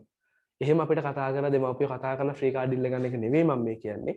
එහෙම නැතුව නිකන් වංචනික විදිහට මේ කෝඩ් එක කාගෙන් හරි හොයාගෙන මේ පන්තිවල වීඩියෝස් අරගෙන ඒවා ෂෙයා කරගෙන ඒවා CD වලට ගහගෙන එහෙම අවස්ථා කීපයක්ම අපිට කතා කරා. සමහර ඒවා ඒවට විකුණලත් තිබ්බා. CD වලට ගහලා සමහර පාඩම් විකුණලත් තිබ්බා. ඉතින් ඒවා පිළිබඳ පෞද්ගලිකව අපිට චෝදනා ගොඩක් ආවා. අපිට චෝදනාවේ නෑ සර් මෙහෙම කට්ටිය කරනවයි කියලා අපිට දැනුවත් කිරීම ආවා. ඒතර අපි මෙතන මහන්සි වෙලා මේ දේවල් කරන්නේත් ඔබ මේ දේවල් සල්ලි දීලා ගන්නෙත් එහෙම වංචනිකයන්ට වංචාවෙන් වංචාකාරී හැඟීමෙන් මේ දේවල් විකුණන්න නෙවෙයි. එහෙනම් ඔවුන්ට කිසිම අවස්ථාවක් මෙතන සලසන්න ඕනේ නැහැ. දැන් මේ කියන අරමුණින් තමයි මේ කෝඩ් සිස්ටම් එකක් තියෙන්නේ. මේක මෙහෙම මෙච්චර සංකීර්ණ නෑ. ඔබ මේ පළවෙනි වතාවෙන් ළමයි. දැන් ඔබ වෙබ්සයිට් එක පටන් ගද්දී ඔකට ඇඩ් වෙන්න කොච්චර අමාරු වුණාද? දැන් ඔබට මේක හරි හුරුයිනේ. ඉතින් මේ කෝඩ් සිස්ටම් එකත් එහෙමයි. මේකේ අපිට තමයි පොඩි අතපසුවීමක් උනේ. අපේ කට්ටිය අපේ ස්ටාෆ් එකේ කට්ටිය ළමයි ඒ ඉන්න ප්‍රමාණයත් එක්ක ඒගොල්ලන්ට ඕගොල්ලන්ගේ ටියුට් එකේ වද්දි කෝඩ් එක ඕගොල්ලන්ගේ ටියුට් බෑග් එකට දාලා එවන්න අමතක වෙලා තියෙනවා. අපි සාමාන්‍යයෙන් කරන්න ඕනේ අපිට වෙබ්සයිට් එක හදපු කට්ටිය සජෙස්ට් කරන්නේ ටෙක්නිකල් ටීම් එක සජෙස්ට් කරන්නේ ටියුට් යවද්දි ඒ ළමයට අදාළ කෝඩ් එක print කරලා ඒ ටියුට් බෑග් එකේම දාලා යවන්න. ඒතර ඕගොල්ලන්ට ඒක හම්බෙච්ච ගාම ඩෑෂ්බෝඩ් එකේ ගහන්න පුළුවන්. නමුත් මේ පාර අපිට තිබ්බ වැඩ ප්‍රමාණයේ කලබලකාරී ස්වභාවය නිසා අපිට එහෙම බෑග් වල දාලා එවන්න බැරි වුණා. බැරි වෙච්ච නිසා තමයි ඔයගොල්ලන්ට පර්සනලි ඉල්ල ගන්න කියලා මේ කියන්නේ. දැන් ඊළඟ මාසෙදල එහෙම නේද ඔයගොල්ලෝ දන්නවනේ. දැන් ඩෑෂ්බෝඩ් එකට ගිහිල්ලා ඔයගොල්ලන්ට කෝඩ් දෙකක් හම්බෙලා තියෙනවා නම් දෙක එන්ටර් කරනවා. එතකොට මේ පාඩම් ඔටෝ ඇක්සස් හම්බෙනවා. ආයෙ ඩෑෂ්බෝඩ් එකට ගියාම ආයෙත් ගහන්න කියලා තියෙනවා. ඒ අලුත් පාඩම් ගන්නව නම් ඒවල කෝඩ් තමයි ඒ ගහන්න කියන්නේ. ඒතර ඔයගොල්ලන්ට අදාළ දේ ඔයගොල්ලෝ ගැහුවට පස්සේ ආයෙ ඊළඟ මාස තමයි ආයෙ ගිහලා ඩෑෂ්බෝඩ් එකේ ඒ අදාළ කූපන් කෝඩ් ගහන්න. එකපාරක් ගහපම මේ ඇක්සස් හම්බෙනවා. ඒ නිසා ඊළඟ මාසෙ ඉඳලා ඔයගොල්ලන්ට ටියුට් පාර්සලෙත් එක්ක ඔබටම වෙන් වෙච්ච කෝඩ් එකක් හම්බෙනවා. ඒ කෝඩ් එක එන්ටර් කරපු ගාම ඔබට මේ පාඩමේ ඇක්සස් හම්බෙනවා. ඒ කියන්නේ ඔයගොල්ලන්ට ඒක ඔයගොල්ලෝ දැනගන්න ඕනේ ඒක තියරි කෝඩ් එකක්ද රිවිෂන් කෝඩ් එකක්ද පේපර් ක්ලාස් කෝඩ් එකක්ද කියලා. අපි මේ කෝඩ් එක දාන්නේ. ඒතර අපිට මෙතන පෙන්නනවා ඔයගොල්ලෝ ෆීස් ගෙවපු ඇඩ් කරාට පස්සේ අපිට පෙන්නනවා හරි මේ ළමයා තුනටම ෆීස් ගෙවලා තියෙන්නේ. එහෙනම් මෙයාට මේ කෝඩ් එක ඉෂුව කරන්න. ඒතර අපි කෝඩ් එක ඉෂුව කරාට පස්සේ අපිට ආයෙ report එකක් හම්බ වෙනවා මෙන්න මේ ළමයා මේ කෝඩ් එකෙන් ඇක්සස් අරගෙන තියෙන්නේ. නිසා තාක්ෂණයේ දියුණුවයි. නිසා ඒකට හුරු වෙන්න අමාරුයි. නිසා පොඩ්ඩක් මහන්සියලා අපි හුරු වෙමු. එතකොට මේක ඉතාලම ප්‍රයෝජනවත්. එන්රෝල්මන්ට් කී ප්‍රශ්නේ නැහැ. එතකොට කෙලින්ම ඔයගලන්ට ඇක්සස් එක කෝඩ් එකෙන්ම හම්බ වෙනවා. නිසා ඒකයි මේ කෝඩ් එකක් දාන්නේ. සහ දැන් ළමයි ඔයගලන්ට මෙතන ලොකු අවස්ථාවක් හම්බෙලා තියෙනවා. කාව හරි කන්ටැක්ට් කරන්න. දැන් ඔයගොල්ලෝ වෙන කොහේ හරි නිකන් ක්ලාස් එකක් හිතුවොත් කිසිම ක්ලාස් එකක ලොකු කියන ක්ලාස් එකකවත් ඔය වීඩියෝස් දෙන විශේෂයෙන්ම මම කියන්නේ වීඩියෝස් අරගෙන බලන කට්ටියනේ. සල්ලි ගෙවලා වීඩියෝස් අරගෙන ටියුට් ගෙදරට ගෙන්න ගන්න කට්ටිය. ඒ අයට කිසිම ෆෝන් නම්බර් එකක් වෙන කිසිම ආයතනයකින් දීලවත් නැහැ කන්ටැක්ට් කරගන්න. නමුත් අපි ඔබට උදේ 7 ඉඳලා රෑ 9 වෙනකම්ම කතා කරන්න මැසේජ් දාන්න ෆෝන් නම්බර් එකක් දීලා තියෙනවා. ඒකෙදි සමහර ළමයි මම කියන්නේ බහුතර හොද පිරිසක් ඉන්නවා. නමුත් සමහර අය මේ එකම දේ කියකින් නැවත මැසේජ් 100ක් විතර දානවා. දැන් එක ළමයෙක් අපි එහෙම අයිනුත් කරා ළමයි මේ ළමයා මැසේජ් දානවා චුට් මේක පොඩ්ඩක් බලන්නකෝ කියලා මචං 45ක් විතර තියෙනවා එකම වෙලාවෙ. අර සමහර අය කරන්නේ එකම වෙලාවෙ බලන්න ඒ අකුරු පහලට දාගෙන යනවා. ඉතින් ඔබ මේ ගෙදර යාළුවොත් එක්ක මැසේජ් කරන විදිහ නෙමෙයි මෙතන. මෙතන වැඩපිළිවෙලක් තියෙනවා. ඒ නිසා ඔයගොල්ලෝ එහෙම කරන නිසා තමයි මේක කාර්යබහුල වෙලා තියෙන්නේ. ඔබ අත්‍යවශ්‍ය කාරණාවකට කතා කරලා ඒ පිළිබඳව දැනගත්තා නම් මෙතන කාර්යබහුල වෙන්නේ. ඕගොල්ලෝ එකම කාරණාව නැවත නැවත මේ අහනවා සහ අහනවටත් වඩා ළම එක වෙලාවේ ප්‍රශ්න විසඳ ගන්න නැති හින්දා ගොඩාක් වෙලාවට මැසේජ් එකතු වෙනවා. දැන්ටවත් මම හිතන්නේ හැමදාම මැසේජ් 1000ක් විතර තියෙනවා. ඒතර chat 1000ක් විතර හැමදාම තියෙනවා. ඒ නිසා මේ මම කියන්නේ ඔබේ ප්‍රශ්න විසඳ ගන්න එපා කියලා. මේවල ප්‍රායෝගික ගැටලු තියෙනවා. දැන් අපි ඉන්න ස්ටාෆ් එකේ කට්ටියත් දැන් කීප දෙනෙක්ම ඉන්න නිසා එතන යම් ප්‍රශ්න තියෙන. කියන්නේ ස්ටාෆ් එකේ ප්‍රශ්න නෙවෙයි. නමුත් දැන් ඔවුන් ඔබත් එක්ක කන්ටැක්ට් කරගද්දී ඔබත් එක්ක කතා කරද්දී යම් කියන්නේ කතා කරද්දී ළම එකම එක්කෙනා නෙවෙයි හැම වතාවෙම කතා කරන්නේ. එතකොට ඒගොල්ලන්ට සමහර වෙලාවට ඔයගොල්ලන්ගේ පරණේව ගැන අවබෝධයක් නැහැ. හැම වෙන්න පුළුවන්. ඉතින් ඒ වෙලාවට කිසිම ප්‍රශ්නයක් නැහැ මට කතා කරන්න. කතා කළාස මෙහෙම එකක් වුණා. පොඩ්ඩක් මොකද කරන්නේ? අපි මෙහෙම දවස් දෙපාරක් තුන් පාරක් කතා කරා. තාම අපේ වැඩේ උනේ නැහැ. ඒ වෙලාවට මට කතා කරන්න. ඔබට ලෙන්ගත් වෙන්නේ තමයි. ඒ නිසා එතකොට මම බලන්න මොකද වෙලා තියෙන්නේ? මොකද ප්‍රශ්න වෙලා තියෙන්නේ? එහෙම කියලා. සෑහක කිසිම ගැටලුවක් නැහැ. මම හැම වෙලේම කියන්නේ ඔබ මෙතනට එන්නේ සල්ලි ගෙවලා. ඔබ නිකන් මෙතනට ඇවිල්ලා ඉගෙන ගන්න නැහැ. ඔබ සල්ලි ගෙවල එන්නේ. ඒ නිසා ඒකට පුළුවන් උපරිම ගුණාත්මක සේවයක් දෙන්න අපි උත්සාහ කරනවා. නමුත් යම් මේ කාලේ තියෙන සංචරණ සීමා ওই ප්‍රශ්න ගොඩක් නිසා ළමයි යම් වෙලාවක අතපසුවෙන් වෙන්න පුළුවන්. දැන් ටියුට් ඒවද්දි අපි එවල ඉවරයි. අපි ටියුට් 1000ක් මේ වෙද්දි එවල ඉවරයි ළමයි. දැන් අදත් එවනවා 200ක් විතර. ඉතින් අපි මේ මාසෙට දාලා ටියුට් එවල ඉවරයි. නමුත් අපි දැන් වැඩ කරන්නේ ලංකාවේ අප්කමින් හොඳම කොරියර් සර්විස් එකත් එක කෝබියෝ ඩෙලිවරි. ඉතින් ඒගොල්ලන් ඉතාම ඉහළ තාක්ෂණයක් තියෙනවා. නමුත් ඉතින් මේ මොහොතේ සංචාර සීමාවත් එක්ක අපිට ඕන්ට බ්ලේම් කරන්නත් බෑ. තාම ටියුට් ආපු නැති එකට ඉතින් අපේ පැත්තෙන් අපි එවලත් ඉවරයි. දැන් ඔබට අවස්ථාවක් හරි තියෙන ටියුට් එක කොහෙද තියෙන්නේ කියලා මෙහෙට කෝල් කරලා අහන්න. නමුත් ඔබ වෙන ඕන පන්තියක බලන්න ඔබට එහෙම කතා කරන්න කවුරුත් නම්බරයක් එවලා නැහැ. කිසිම contact us numbers නැහැ. තිබ්බට ඒවා වැඩ කරන්නේත් නැහැ. මං කියන්නේ ඔබ මැසේජ් දාන්න එපා කියලා නෙවෙයි. මැසේජ් දාන්න චුට්ටක් කාරුණික වෙන්න යම් තැන්වලදී. හැබැයි ඔබේ වැඩේ උනේ නැත්තම් කොච්චර කතා කරලත් වැඩේ වෙන්නේ නැත්තම් ඔබ සල්ලි ගෙවල එන්නේ. කිසිම ප්‍රශ්නයක් නැහැ මට කතා කරන්න. කතා කරලා අහන්න සර් මෙහෙමයි මම 4-5 පාරක් කතා කරා. මේ වැඩේ තාම උනේ නැහැ. සර් චුට්ටක් මොකද කරන්න කියලා අහන්න. ඒතර මම බලන්නම් අනිවාර්යයෙන්ම මොකද උනේ කියලා. ඒ සම්බන්ධ කිසිම ගැටලුවක් නැහැ. අර මම සමහර තමයි අර නිතර මේ පුංචි දේවලුත් දානවා. දැන් ඔයගොල්ලන්ට දැන් සමහර ලාට කියනවා මේක ටියුට් එක ලැබිච්ච කට්ටිය මෙන්න මේ BS management එකට මැසේජ් එකක් දාලා ඉල්ල ගන්න කෝඩ් එක. ඒක දාපුවම ඉකෝන් මැනේජ්මන්ට් එකකට මැසේජ් එක දානවා BS මැනේජ්මන්ට් එකකට මැසේජ් එක දානවා. ඊට පස්සේ ෆීස් කියවපුවම ෆීස් කියවපු මැසේජ් එක BS මැනේජ්මන්ට් එකට දාන්න ගමන් ඒක BS මැනේජ්මන්ට් එකකට දාලා ඉකෝන් මැනේජ්මන්ට් එකකට දානවා. ඉතින් එකකට දාපුවම ඇති. ඔයගොල්ලෝ දෙකටම දාපුවම දෙකේම මැසේජ් එකතු වෙනවානේ ළමයි. ඒ නිසා අර ඔයගොල්ලෝ මේ වැඩේදී අපිට සහයෝගය දීලා කරත් අපිට ලේසි වැඩේ. නැත්නම් ඔයගොල්ලෝ එක වැඩි හොදට කියලා දෙකටම දානවා. ඉතින් වැඩි හොදට කියලා දෙකටම දාපුවම අපි එකපාර මාක් කරගන්න. අපි ලිස්ට් එක දාලත් ඔයගොල්ලන්ගෙන් අහනවනේ. මෙතන තව සල්ලි ගෙවපු කට්ටිය ඉන්නවද? මේ ලිස්ට් එකේ නැති ගෙවපු අය ඉන්නවද? ඒතර ඒ වෙලාවට ආයෙ මැසේජ් එකක් දාලා ඔයගොල්ලන්ට කතා කරලා ඒක විසඳ ගන්න පුළුවන්. අර ඔයගොල්ලෝ වැඩි හොදට ඉකෝන් එකකට දානවා BS එකකට දානවා. ඕගොල්ලන්ගේ වැඩි හොද හොදයි. අපේ කට්ටිය ඉතින් දෙකම බලන්න ඕන. දැන් ඊයේ රෑ විතරක් මම හිතන්නේ ඉවර වෙද්දි මට දාලා තිබ්බා 340 ගානක් chats තියෙනවා. එතකොට ඒ පැය 3-4ට.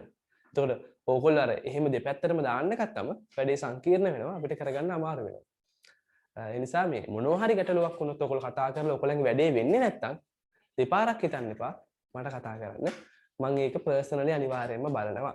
දැන් එහෙම නැතුව ඔයගොල්ලන්ට මැසේජ් එකක් දාපම රිප්ලයි එන්න පරක්කු නම් පැය 3-4ක් 5කට වඩා පරක්කු නම් එතකොට මට කතා කරන්න. නැත්තම් ළමයි ටිකක් පරක්කු වෙනවා. ඔයගොල්ලෝ දාපු ගාම රිප්ලයි කරන්න පුළුවන්. ළමයි 10 දෙනෙක් හිටියන. මං කිව්වේ ඉතින් මෙතන ළමයි 1000ක් විතර ඉන්නවනේ වෙබ්සයිට් එකේ. දැන් ඔයගොල්ලෝ මෙතන ඉන්න ළමයි ටික විතරක් හිතන්න එපා. ඔය මේ පාඩම් අරන් අපිත් එක්ක එකතු වෙලා ඉන්න ළමයි 300-400 විතරක් නෙවෙයි. ඔය පිටිපස්සෙන් එනවා පරණ පාඩම් අරන් එන ළමයි 700ක් විතර. දැන් ඔබේ ටියුට් තියෙන ළමයි මේ දැන් මේ අපිත් එක්ක මේ ඔන්ලයින් මේ එකතු වෙන ළමයි ඉන්නේ. මේ මාසේ පාඩම් මේ මාසෙම ගන්න ළමයි ඉන්නේ. එහෙම ඉන්නේ 400යි 500යි. නමුත් ඒ වගේම තව පිරිසක් පිටිපස්සේ ඉන්නවා පරණ පාඩම් අරගෙන එන්නේ. ඒතර අපි ඒ අයත් බලන්න ඕනේ ඔබවත් බලන්න ඕනේ. ඒතර මේ කාලෙත් එක්ක තමයි ඔබ ගොඩක් අමාරු. ඒ නිසා ඔබේ වැඩේ කරගන්න ඔබ මැසේජ් කරන්න. ඔබේ වැඩේ කරගන්න ඔබ කෝල්. පුළුවන් තරම් මැසේජ් වලින් කරගන්න උත්සාහ කරන්න. බැරිම නම් කෝල් එකක් ගන්න කිසිම ප්‍රශ්නයක් නැහැ. එහෙමත් වැඩේ නොවුනොත් මට කතා කරන්න. මම ඉන්නවා. මම කිව්වේ ඔයගොල්ලන්ට අර ඔයගොල්ලෝ සමහරවිට බලන්න ඇතිනේ මේගොල්ලෝ හරියට මැසේජ් කරන්නේ නැහැ. වෙලාව ගිහිල්ලා මේ ඇයි මේ මොකද මේගොල්ලෝ කිසිම වගකීමක් නැද්ද එහෙම කියලා. එතනදි ඉතින් මට කියන්න තියෙන්නේ ඕගොල්ලන්ගේ මැසේජ් බලන්න අපි ඉතින් උපරිම වෙලාවක් දෙනවා. නමුත් මෙහෙම හරි බලන එක ගැන ඕගොල්ලෝ සතුටු වෙන්න මැසේජ් ටික ඔයගොල්ලන්ට වෙන කිසිම පන්තියක මෙහෙම බලලා එහෙම රිප්ලයි කරන්නවත් මැසේජ් කරන්නවත් නම්බරයක් දෙන්නේ නැහැ. ඔයගලන්ට මේ විතර අපි කෝඩ් දීලා තියෙනවා. ඔයගලන්ට වැඩ කරන්න නැත්නම් ටෙක්නිකල් දීලා තියෙනවා. එහෙම පුළුවන් උපරිම සහයෝගයක් දීලා තියෙනවා. වෙන තැන්වල එහෙම නෑ. ඔබට නැති වුණොත් නැතුණාම තමයි.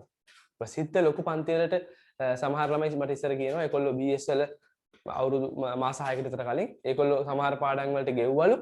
ගෙවලා වීඩියෝ ටික ගත්තලු. ටියුට් ටිකක් ගෙන්න ගත්තලු. වීඩියෝ එක ප්ලේ කරද්දි ප්ලේ වෙන්නේ නෑලු. ඒවල අවස්ථා 4නේ බලන්න තියෙන්නේ. 4 හිව 5යිනේ. පළවෙනි පාර ප්ලේ කරාලු ප්ලේ වෙන්නේ නෑලු. හැබැයි අවස්ථාවක් ගියාලු. දෙවෙනි පාර ප්ලේ කරාලු ප්ලේ වෙන්නේ නෑලු. අවස්ථාවක් ගියාලු. කතා කරන්න කවුරුත් නෑලු. අවස්ථා පහම ගියාලු රුපියල් 3000ක් දීලා ගත්තලු.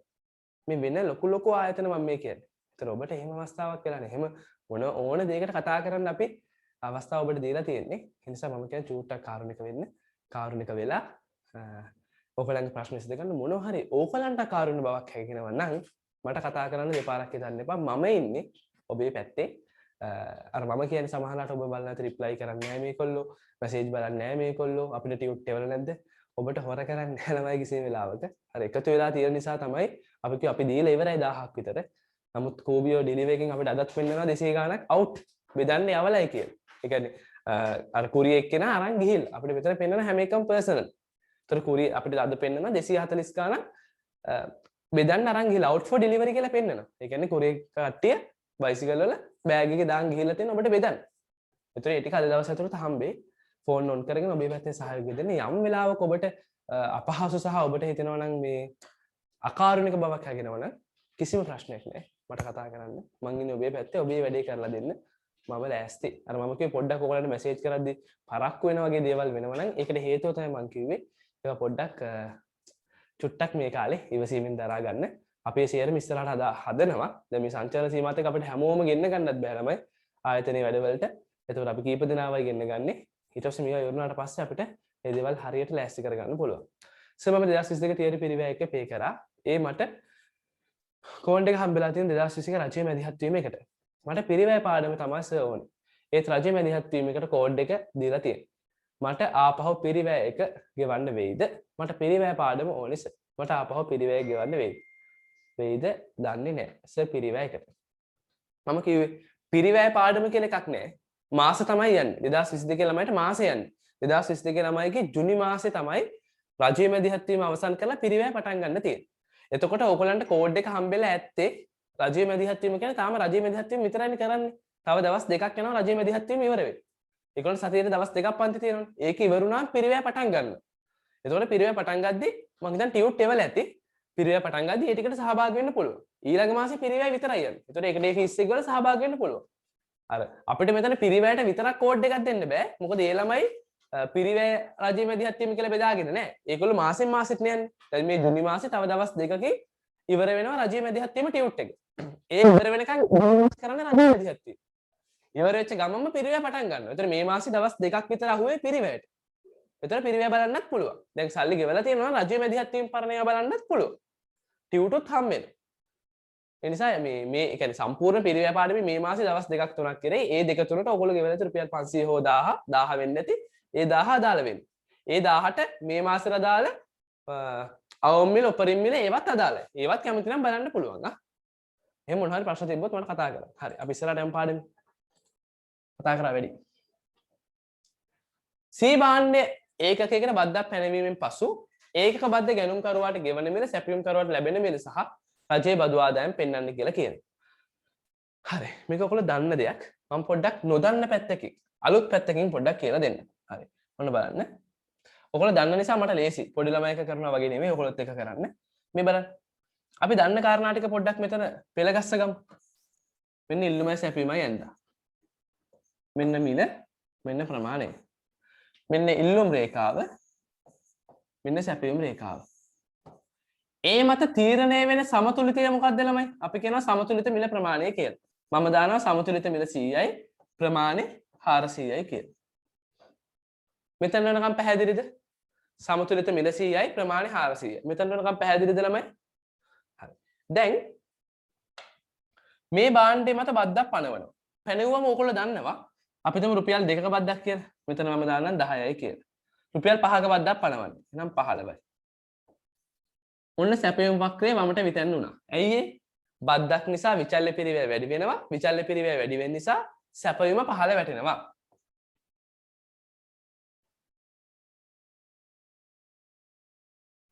සර්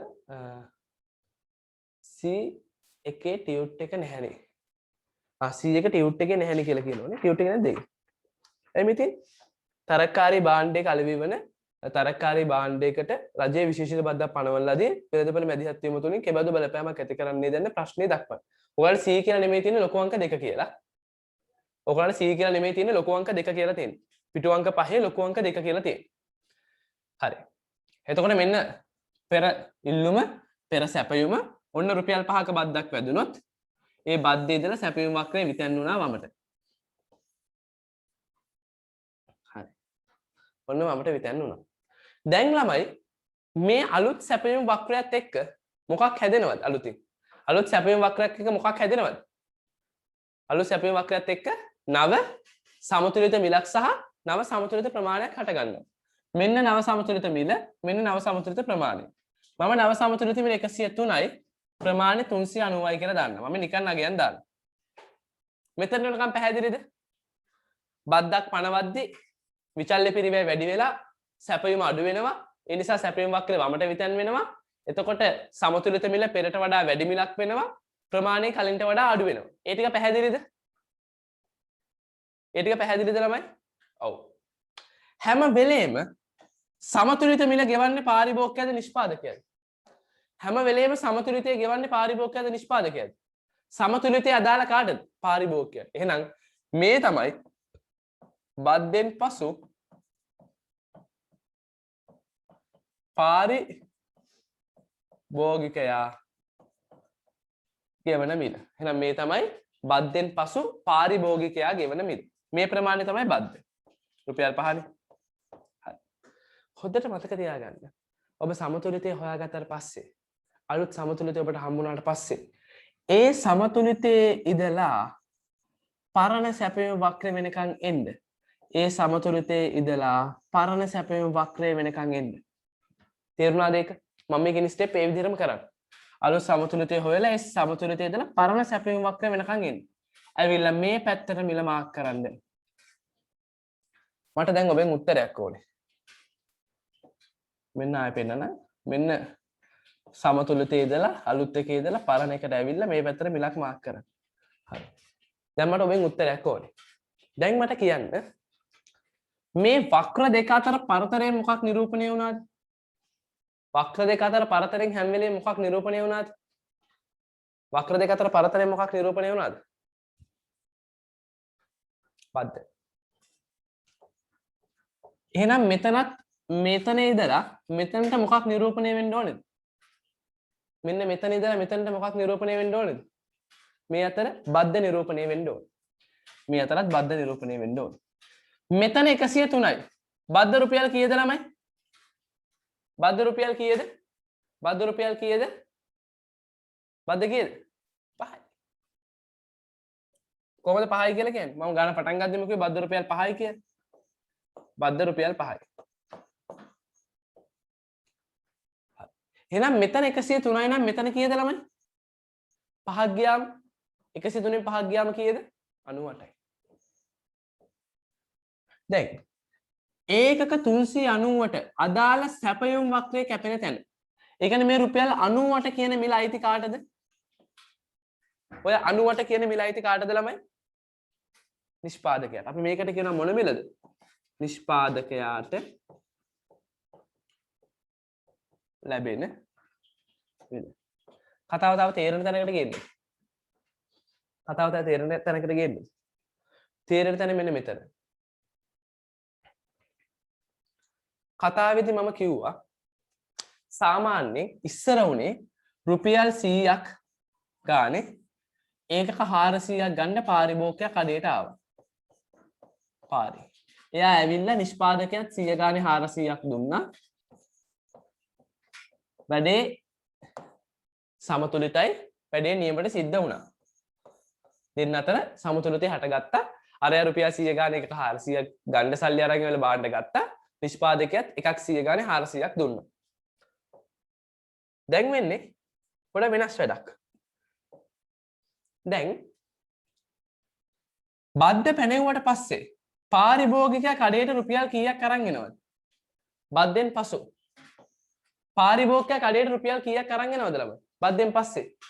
පාරිභෝගිකයා කඩේට රුපියල් කීයක් ගේනවද? 103ක්. දැන් පාරිභෝගිකයා දුකෙන් එන්නේ. වෙනදා රුපියල් 100ක් දීලා පාන් ගත්ත මේ මිනිස්සයාට දැන් 103ක් ගෙවන්න වෙනවා. ටිකක් දුකෙන් එන්නේ. 103ක් අරගෙන එනවා. පාන් ගෙඩි කීයක් ගන්නද ළමයි? 103ක් අරන් එනවා පාන් ගෙඩි කීයක් ගන්නද? 103ක් අරන් එනවා පාන් ගෙඩි කීයක් ගන්නද? 390ක් ගන්න. 103ක් අරන් එනවා පාන් ගෙඩි 390ක් ගන්න. 103 ගානේ 390ක්. එයා දුකෙන් ඇවිල්ලා මුදලාලිට මේක දෙනවා. දුන්නට ඇත්තටම මුදලාලිට රුපියල් 103ම හම්බෙනවද? ඇත්තටම මුදලාලිට රුපියල් 103ම හම්බෙනවද? මුදලාලිට 103ම හම්බෙනවද ළමයි? නෑ. මුදලාලිට ඇත්තටම හම්බෙන්නේ කීයද රුපියල්? 103ම හම්බෙන්නේ නෑ. රුපියල් කීයද හම්බෙන්නේ? හරියටම හරි 98යි හම්බෙන්නේ. මෙන්න මේ 98 තමයි කාට අයිතිද?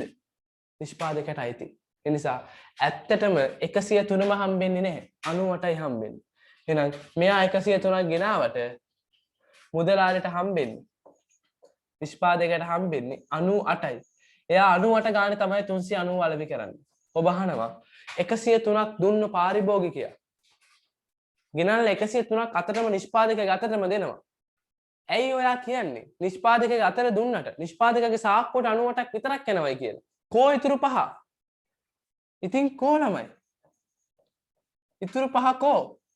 103ක් දීලා 98ක් ගියා නම් නිෂ්පාදකයා දැන් 103ක් පාරිභෝගිකයා ගෙනල්ලා දෙනවා. දැන් ගෙනල්ලා දුන්නාම ළමයි 103ම හම්බෙන්න එපා. 103ම හම්බෙන්නේ නැතුව 98යි නම් හම්බෙන්නේ. කෝ ඉතුරු පහ? ඒ ඉතුරු පහ තමයි කාට යන්නේද? රජයට යන්නේ. දැන් පාරිභෝගිකයන් එනවා. ඕන් ඇවිල්ලා නිෂ්පාදකයාට දෙනවා. පාන් ගෙඩියට 103ක් කියලා පාන් ගෙඩි 390 අරන් එයා ගෙදර යනවා.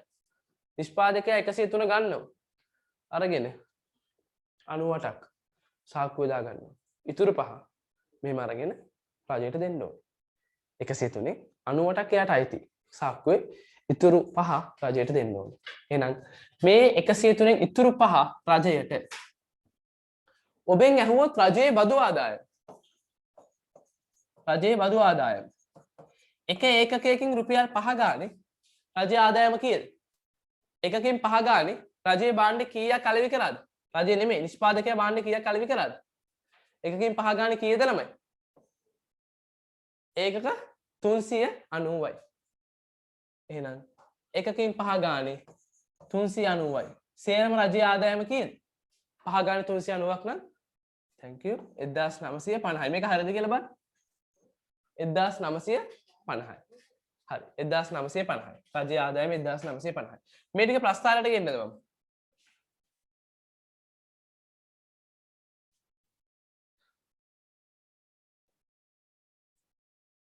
ඔන්න ප්‍රස්ථාරයට ගෙනාවා. මේ 103ට ඔයගොල්ලෝ නමක් දුන්නා පාරිභෝගිකයා ගෙවන මිල. මේ 98ටත් ඔයගොල්ලෝ නමක් දුන්නා නිෂ්පාදකයාට ලැබෙන මිල. මේ පහටත් නමක් දෙන්න. මේ පහටත් නමක් දෙන්න.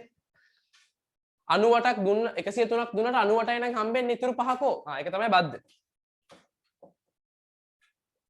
මේ පහ ගානේ ඒක මේ නෑනේ ළමයි.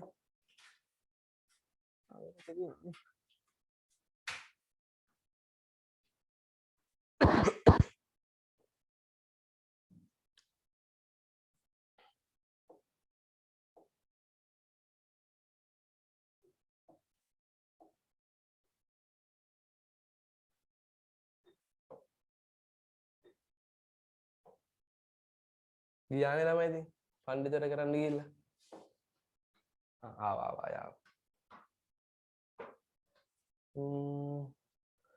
හරි කමන්නේ තියෙන විදිහට කරගමුකෝ. දැන් මට උත්තරයක් දෙන්න.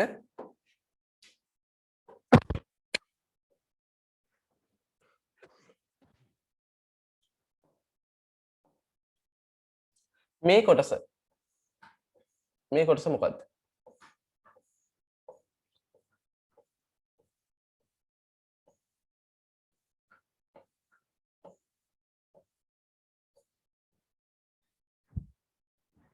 ඔය කොටස මොකද්ද?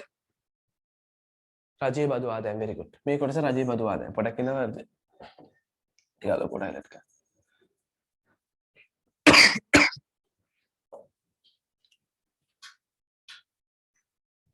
හරි. මේක තමයි රජයේ බදු ආදායම්.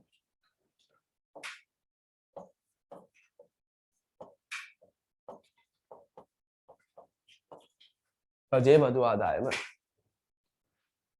හරි. තව ටිකක් ඉස්සරහට අරන් යන්නද? නිකන් මේ ජොලියට වගේ මේ ටික කියන්නේ. මේ ටික දැම්ම මෙතන නෑ. නමුත් නිකන් ජොලියට වගේ කියන්නේ. දැන් මේ වෙලාවේ පාරිභෝගිකයා ගෙවන්න කැමති උපරිම ගාණ කීයද? පාරිභෝගිකයා ගෙවන්න කැමති උපරිම ගාණ කීයද? මේ වෙලාවේ මේ භාණ්ඩ වෙනුවෙන් පාරිභෝගිකයා ගෙවන්න කැමති උපරිම ගාණ කීයද? very good 160යි. පාරිභෝගිකයා ගෙවන ගාණ කීයද? ගෙවන්න කැමති උපරිම ගාණ 160යි, ගෙවන ගාණ very good 103යි. එයා කීයක් සල්ලි දීලා ගන්නවද? පාරිභෝගිකයා කීයක් සල්ලි දීලා ගන්නවද? 390යි. එහෙනම් 160 ගානේ 103 වෙනකම් පහළට ඇවිල්ලා 390 වෙනකම් උඩට යනවා. මේ ටික මොකද්ද? මේ ටික මොකද්ද? පාරිභෝගික අතිරික්තය very good.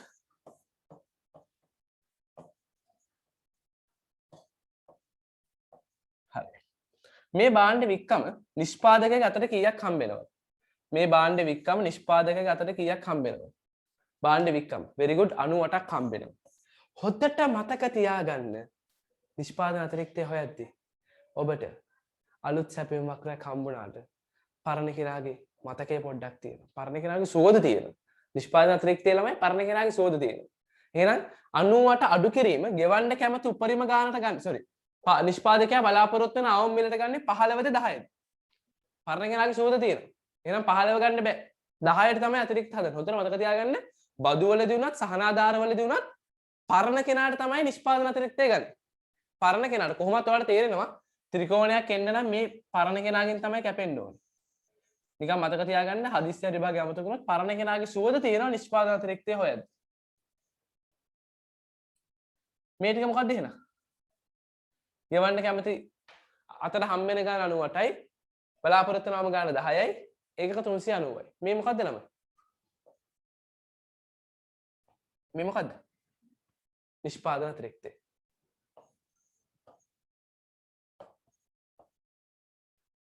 මාර වැඩේ සමන්වලි. මේ බලන්න. What is this? What papa this? මේ එළිය හටගත්ත ත්‍රිකෝණයේ කිම? මේ එළියෙන් පෙනෙන ත්‍රිකෝණය මොකද්ද? very good. මේක තමයි අහිමි සුබ සාධන.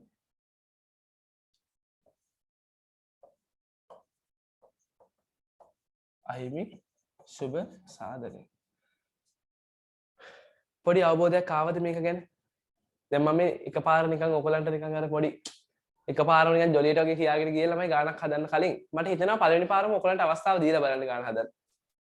දැන් වෙනදාට නම් මමනේ හදලා ඔයගලන්ට පළවෙනි එක හදලා පෙන්නනවනේ. මේ පාර ඔයගලන්ට එකපාරක් දෙන්නද අවස්ථාව පළවෙනි පාරම හදලා බලන්න. පළවෙනි පාරම try කරන්න අවස්ථාවක් දෙන්නද? හානේ ළමයි එහෙනම්. දැන් මේක පුළුවන් අය ඉන්න පුළුවන් බැරි අය ඉන්න පුළුවන්. මම මේ පළවෙනි පාරම ඔයගලන්ට දීලා බලනවා. කොහොමද තමයි ඕගොල්ලෝම තමයි වැඩේ කරගන්න ඕනේ. දැන් මම බැරි දෙය කියලා දෙන එක මගේ අතේ තියෙන දෙයක්. නමුත් මේ වෙලාවේ ඔබට පුළුවන් නම් බොරුට මම මෙතන පල් වෙන්න ඕනේ නැහැ. පල් වෙන්න කියන්නේ මෙතන මම හදා නිකන් මෙතන ඉන්න ඕනේ නැහැ. පළවෙනි අවස්ථාව මම ඔයගලන්ට දෙනවා. උත්සාහ කරලා බලන්න. පුළුවන් නම් මේ කියපු ටික ඔලුවට දාගෙන පරණ කොහෙන් හරි අහුවෙච්ච දෙයක්වත් ඔලුවට තියෙනවා ඇති. ඒකයි මේකයි ගලපගෙන ගානේ යම් තැනකට එන්න. ඊට පස්සේ අපි උත්සාහ කරමු ඊටු ටික හරියට පුරව ගන්න. එන්න පිටු අංක ගාන හදලා ඊට පස්සේ නෝට් පුරවමු. එන්න පිටු අංක 9ට. 9 තියෙන පළවෙනි ගාන ඉස්සෙල්ලාම කරන්න.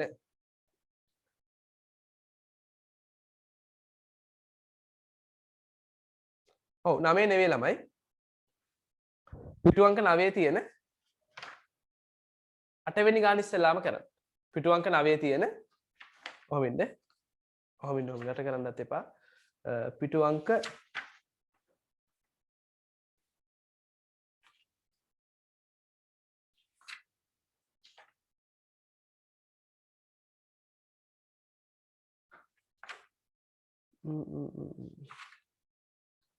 ඔහොමින්ද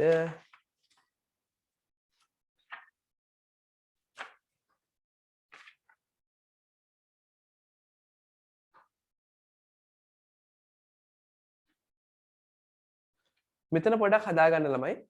රජයේ මෙම්බාන්ඩය සඳහා රුපියල් 50ක ඒකක බද්දක් එතන වැරදි ළමයි. 50ක් කියලා වැටලා තියෙන්නේ.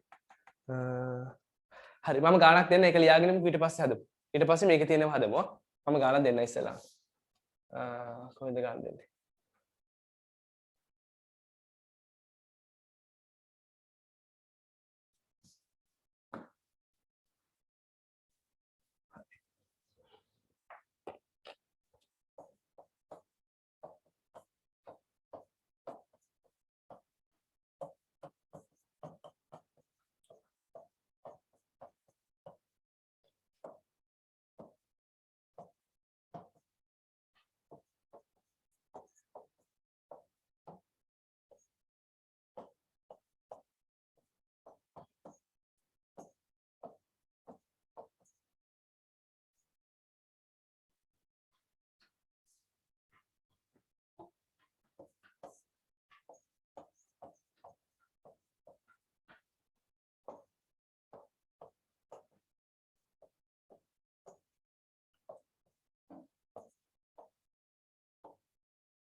හරි මේ ටික හොයන්න. සමීකරණ දෙක දීලා තියෙනවා. පළවෙනියෙන් අහනවා සමතුලිත මිල හා ප්‍රමාණය. ඊට පස්සේ අහනවා රජයේ රුපියල් 4ක බද්දක් පනවන නව සැපයීම් සමීකරණය. ඊළඟට අහනවා නව සමතුලිත මිල ප්‍රමාණය, රජයේ බදු අය භාරය, නව පාරිාතිරික්තය නිශ්චිතරික්තය, අහිමි සුබ සාධනය. ඔබ දන්න තරමින් try කරන්න. මම ඊට පස්සේ ගාන පැහැදිලිව මුල ඉඳලා කියලා දෙන්න. ඉක්මන උත්සාහ කරන්න. අනිත් කැම් එක දැම්මොත් පේයිද මීට වඩා හොඳට කියලා බලන්න. නෑ කැම් එක පේන්නේ.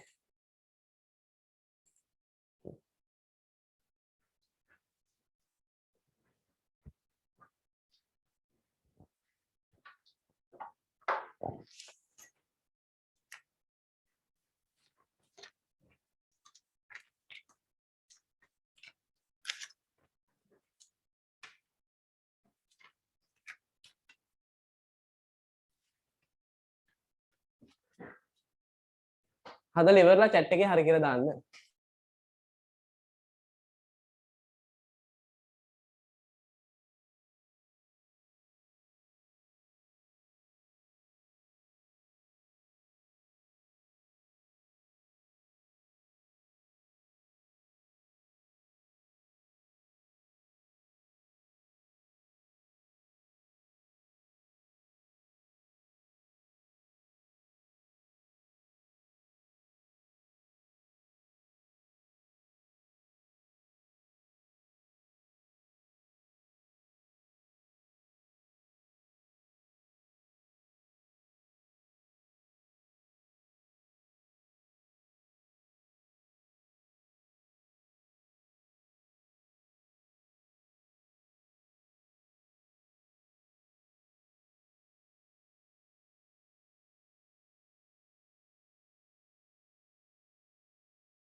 ඔව් එක්කෙනෙක් ඉවරයි කියලා දාලා තියෙනවා. හොඳයි. අනිත් අයත් උත්සාහ කරන්න ඉක්මනට.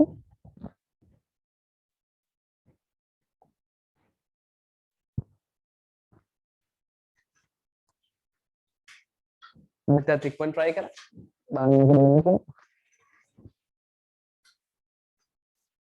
ඔව් කීප දෙනෙක්ම ඉවරයි. very good. තව විනාඩියක් දෙන්නම් මම.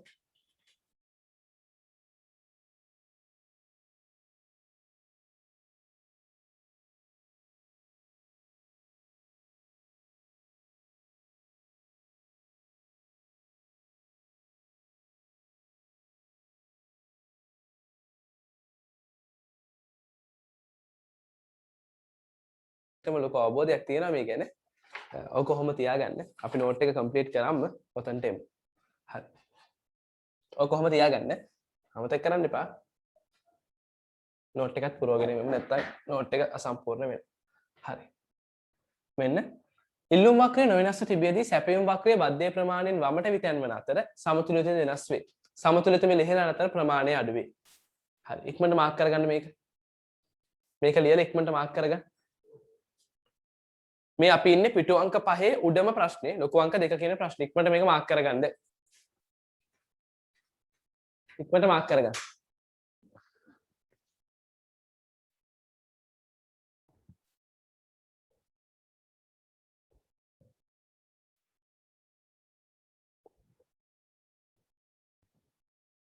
ඉක්මනට මාක් කරගන්න.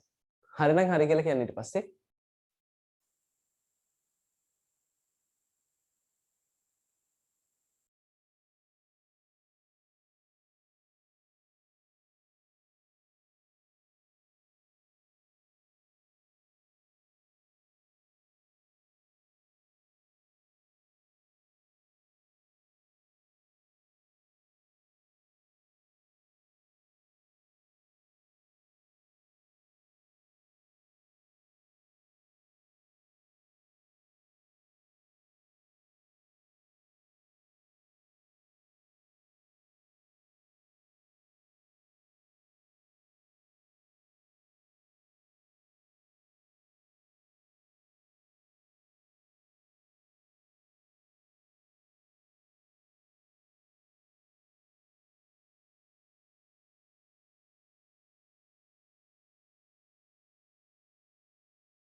හරිද?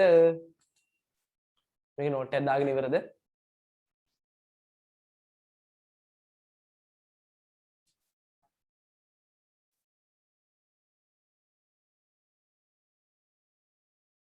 මේ මට උදව් කරන්න.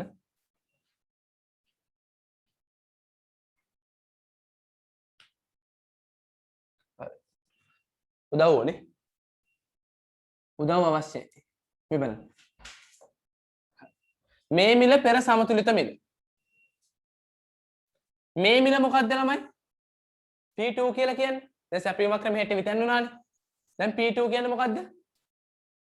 P2 කියන්නේ ඉක්මනට කියන්න. P2 very good. නව සමතුලිත මිල. එහෙම නැත්නම් කාට ලැබෙන මිලද? නව සමතුලිත මිල එහෙම නැත්නම් කාට ලැබෙන මිලද? නව සමතුලිත මිලත් හරි නැත්නම් ගැනුම් කරුට ලැබෙන මිල. බද්දෙන් පස්සේ ගැනුම් කරුට ලැබෙන මිල. එතන ඉඳලා ළමයි පහළට ආපුවම මේ P1 කියන්නේ මොකද්ද? මේ P1 කියන්නේ මොකද්ද?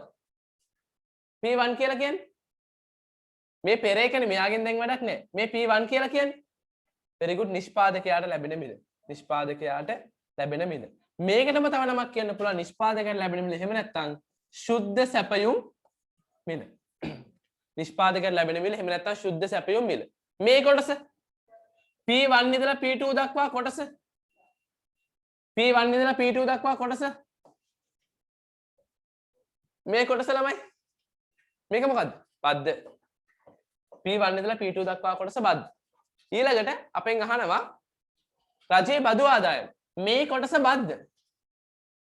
ඒ වගේ ඒකක මෙච්චරක් වෙනකම්. එහෙනම් මේ කොටස තමයි මොකක් කියන්නේද? මේ කොටස තමයි මොකක් කියන්නේද? රජයේ බදු ආදායම. මේ කොටස තමයි රජයේ බදු ආදායම. දැන් ඔයගොල්ලෝ තනිත් ඒවත් දන්නවා. මෙතනින් උඩ පාරි, මෙතනින් පහළ නිෂ්, මේ පැත්ත හිමි සුබ සාධනය කියලා දන්නවා. නමුත් මෙතනට අපි ওই ටික විතරක් මාක් කරගමු. ඉක්මනට ලියා ගමු.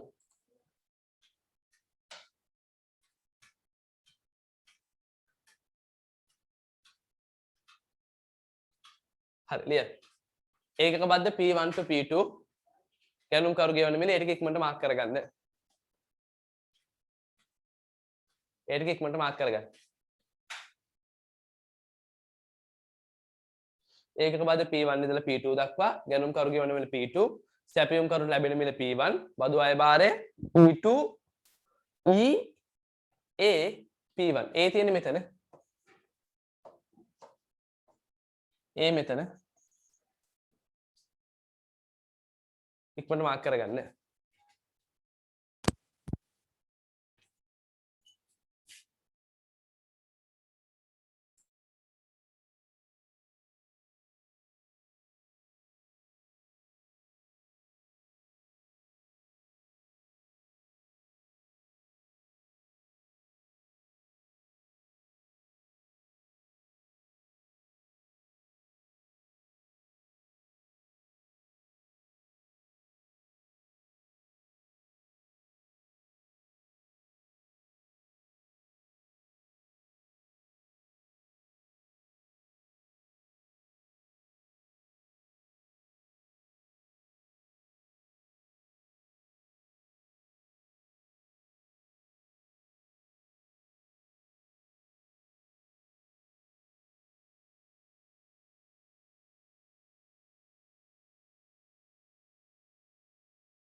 හරිද?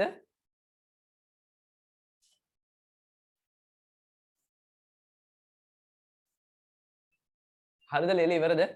ළමයි ලියලා ඉවර නම් දාන්න මම මෙතන පොතත් තියාගෙන මමත් ලියන්නේ නැහැ. මම දන්නේ නැහැ ඔයගොල්ලෝ ලියලා ඉවරද නැද්ද කියලා. ඒ නිසා ලියලා ඉවර නම් චුට්ටක් දාන්න. හරි. ඊළඟට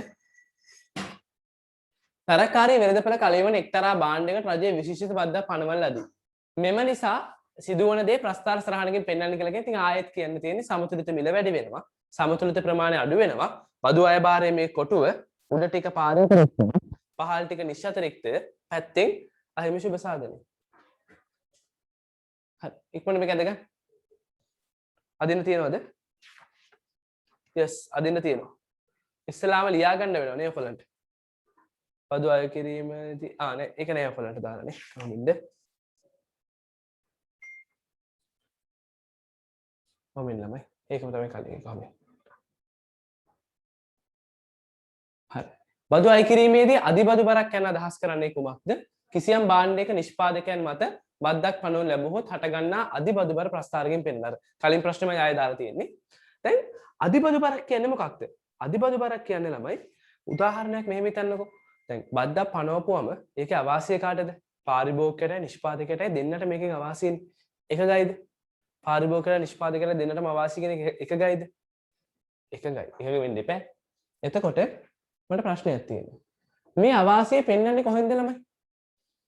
මේ අවාසිය පේන්නේ පාරිභෝගිකයාගේ පාරිභෝගික අතිරික්තයයි නිෂ්පාදකයාගේ නිෂ්පාදන අතිරික්තයයි.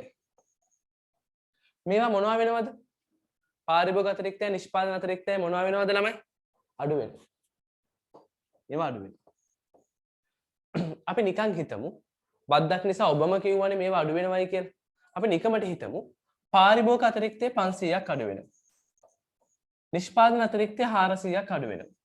සමස්ත වශයෙන් ආර්ථිකයෙන් කීයක් අඩු වෙලාද ගිලිහිලාද? ආර්ථික සුබසම්පන්නයෙන් සමස්ත වශයෙන් කීයක් නැති වෙලාද? පාරිභෝගික නිෂ්පාදක දෙන්නගෙම කීයක් නැති වෙලාද? 900ක් අඩු වෙලා. දැන් බද්ද නිසා රුපියල් 900ක් පාරිභෝගිකයගෙනුයි නිෂ්පාදකයගෙනුයි නැති වෙලා තියෙනවා.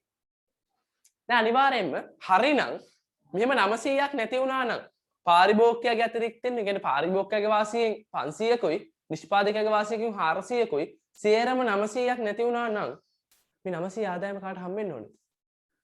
මේ නැති වෙච්ච 900 කාට හම්බෙන්න ඕනද? 900ක් නැති වුණා නම් කාට හම්බෙන්න ඕනද? රජයට හම්බෙන්න ඕනේ. එහෙනම් රජයේ බදු ආදායම 900ක් වෙන්න ඕනේ. හැබැයි රජයේ බදු ආදායම ගණනය කරපුවම ඒක ඇවිල්ලා තියෙන්නේ 750යි. මාර වැඩේ. නිෂ්පාදකයාගෙනුයි පාරිභෝගිකයාගෙනුයි 900ක් ගියාට 900ක් ඒ දෙන්න අවාසියක් දැරුවට ඒ දෙන්නට 900ක පාරිඅතිරික්ත හා නිෂ්අතිරික්ත වල අඩුවක් තිබ්බට ඒ 900 රජයට හම්බෙලා නැහැ. දැන් බද්දක් පැනෙවුවනම් බද්දෙන් අවාසිය දරන පාරිභෝගිකයා නිෂ්පාදකයා 900ක අවාසියක් දැරුවනම් ඔවුන් මේ බදු පිරිවැය දැරුවනම් ඒ දරපු පිරිවැය රජයට හම්බෙන්න එපා. 900ක් දැරුවනම් 900ක් රජයට හම්බෙන්න එපා. හැබැයි රජයට හම්බෙලා තියෙන 750ක් විතරයි. කෝ ඉතුරු 150. ඉතින් කෝ ළමයි ඉතුරු 150. කෝ කියන්නකෝ ඉතුරු 150 කෝ? ඒක නැති වෙලා. ඔබට මම ඒකයි පටන් ගද්දිම කිව්වේ. සමතුලිතය තමයි හොඳම තැන. සමතුලිතය තමයි ප්‍රශස්තම තැන. සමතුලිතය තමයි කාර්යක්ෂම තැන. ඔබ එතනින් ඈත් වෙන හැම වෙලාවකම සම්පත් බෙදියාම අකාර්යක්ෂම වෙනවා. ඇයි අකාර්යක්ෂමයි කියන්නේ? මේ විදිහට ආර්ථිකයේ කිසිම පාර්ශවයකට නොගියපු 150ක් තියෙනවා. කෝ මේක නෑ.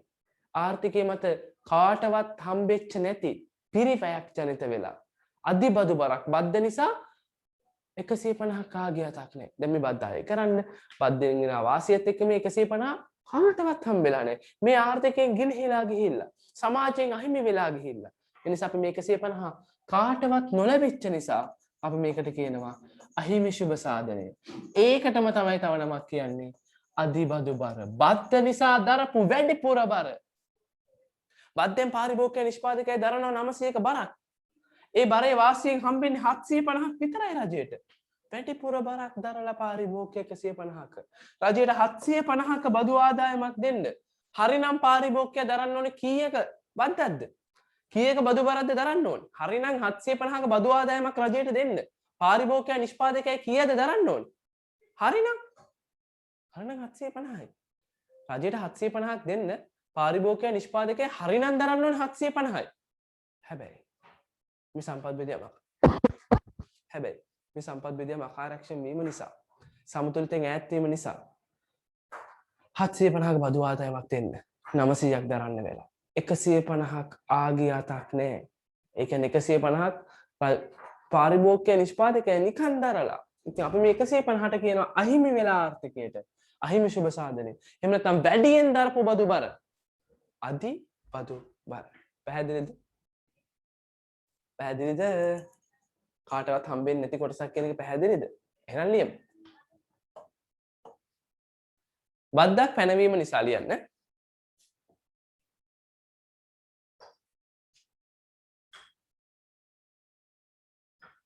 බද්දක් පැනවීම නිසා වෙළඳපළ තුල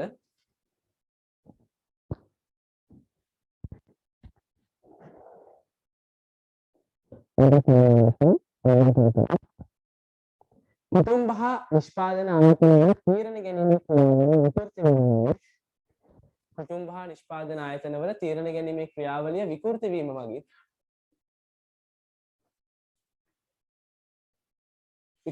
මගින් බද්ධ නිසා දැරීමට සිදුවන මූල්‍යමය බදු බරට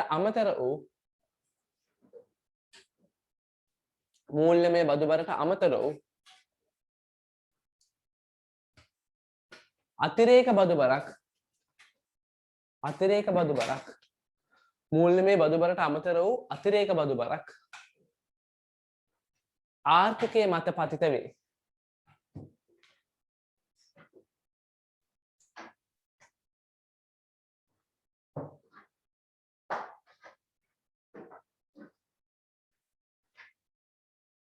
එය බදු අය කිරීමේ අධි බදු බර ලෙස හැඳින්වේ. එය බදු අය කිරීමේ අධි බදු බර ලෙස හැඳින්වේ.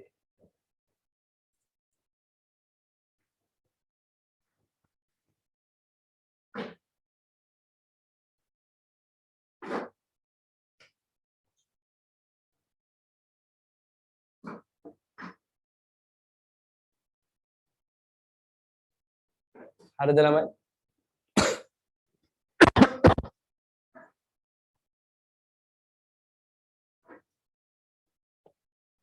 හරිද? ඔව්. යමු.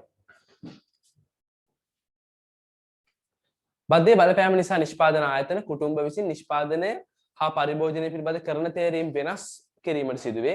උදාහරණයක් වශයෙන් භාණ්ඩයකට බද්දක් පැනවූ පසු භාණ්ඩයේම ලිහිල් යන බැවින් කුටුම්බ විසින් මිලදී ගනු ලබන ප්‍රමාණය සහ ආයතන නිපදවන ප්‍රමාණය අඩු විය හැක. ශ්‍රම ආදායම් මත බදු පනවන විට සපයනු ලබන ශ්‍රම ප්‍රමාණය වෙනස් වීමටද නැඹුරුවක් ඇත. බදු පනවද්දී අපි ගන්න පරිභෝජනය කරන නිෂ්පාදනය කරන ප්‍රමාණය වෙනස් වෙනවා.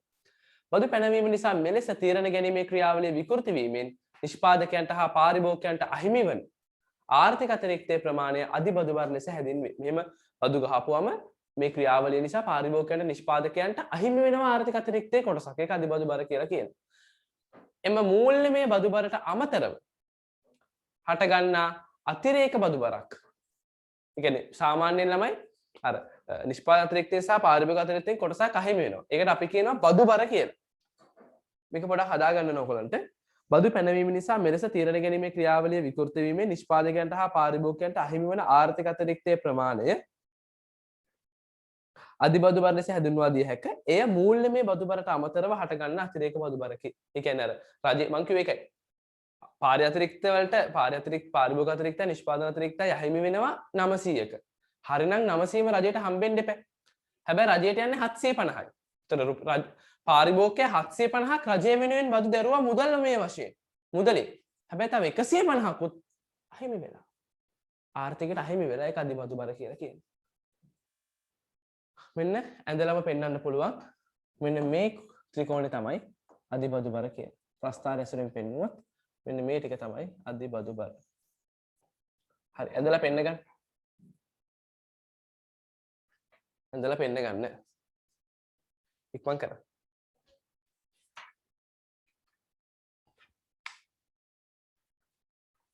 ඉක්මනට පෙන්නන්න. පෙන්නලා හරිනම් හරි කියලා කියන්න.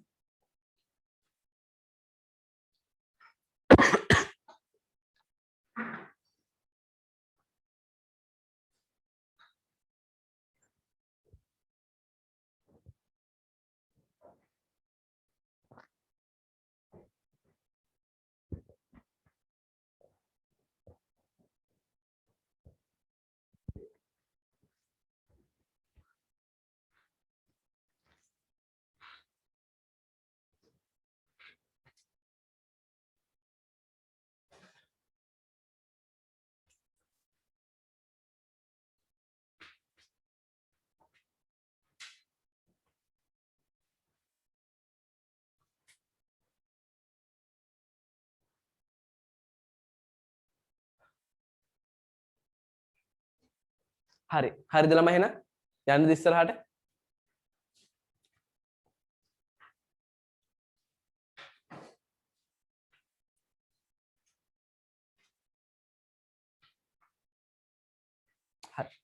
ඊළඟට තියෙනවා දැන් අපි කියනවනේ තමයි බදු බර බෙදෙනවයි කියලා.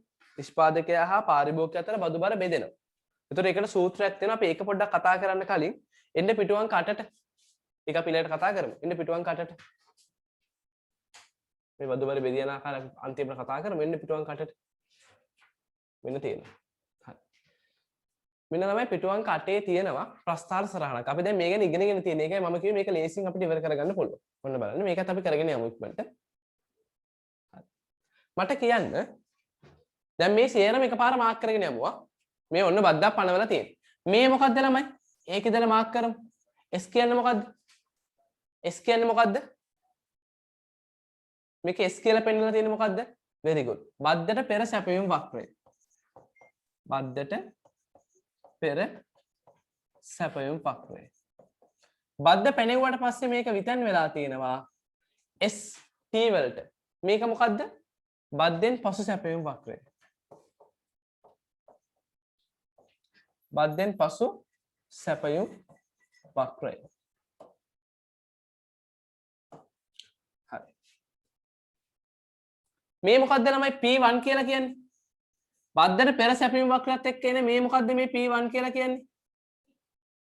P1 කියලා කියන්නේ බද්දට පෙර සමතුලිත මිල. බද්දට පෙර සමතුලිත මිල. මේ Q2 කියලා කියන්නේ මොකද්ද ළමයි? Q2 කියලා කියන්නේ මොකද්ද?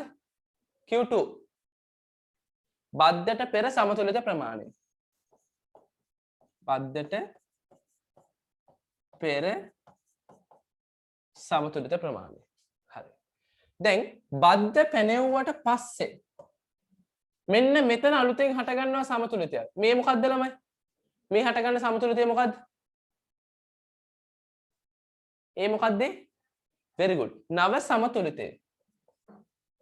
නව සමතුලිතය. ඒ අර්ථයෙන් මේ P2 කියන්නේ මොකද්ද ළමයි? ඒ අර්ථයෙන් P2 කියලා කියන්නේ හරියටම හරි. බද්දෙන් පස්සේ නව සමතුලිතයෙන් පස්සේ බද්දෙන් පසු පාරිභෝගිකයා ගෙවන මිල. නැත්තම් වරහන් ඇතුළේ ලියන්න පුළුවන් නව සමතුලිත මිල. නව සමතුලිත මිල. හරි. මෙන්න මේ Q1 කියන්නේ මොකද්ද ළමයි?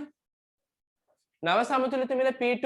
Q1 කියන්නේ නව සමතුලිත ප්‍රමාණය. නව සමතුලිත ප්‍රමාණය. හැම වෙලේම මම ඔබට කිව්වා අලුත් සමතුලිතය ඉදලා පරණ එක්කෙනා හොයන් ඇවිල්ලා එයාට අදාළ මිල මාක් කරගන්න ඕනේ කියලා. එහෙනම් මේ P3 කියන්නේ කවුද? ඔය P3 කියන්නේ කවුද ළමයි? P3 කියන්නේ කවුද?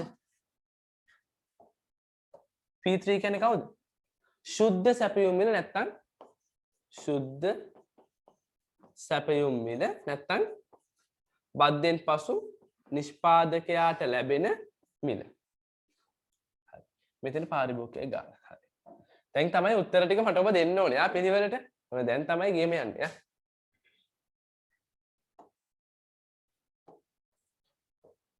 දැන් ඔන්න හොත කල්පනාවකින් කියන්න.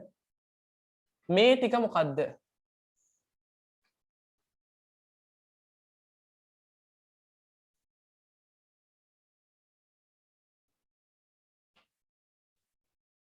ඔය ටික. ඊට කලින් මම අහන්නම්කො ළමයි. ඊට කලින් මම අහන්නම්කො. මේ ටික. ඔය මොකද්ද? පාරිභෝගිකයා ගෙවන මිලයි සැපයුම් කරුට ලැබෙන මිලයි අතර ඔය ગેප් එක මොකද්ද? ඔය ටික මොකද්ද? බද්ද. හරි. දැන් මේ පාට කරපු FEB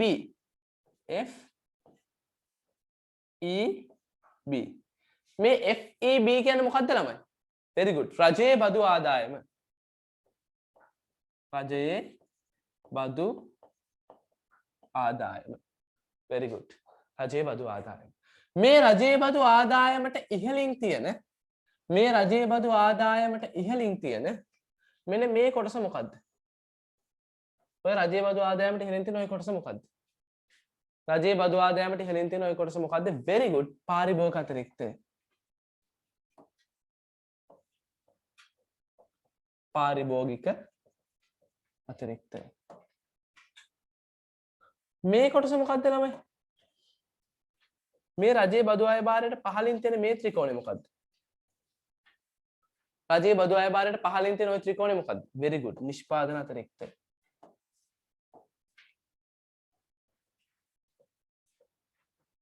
නිෂ්පාදන අතිරික්තය. මේ කලින් මේ බලන්න.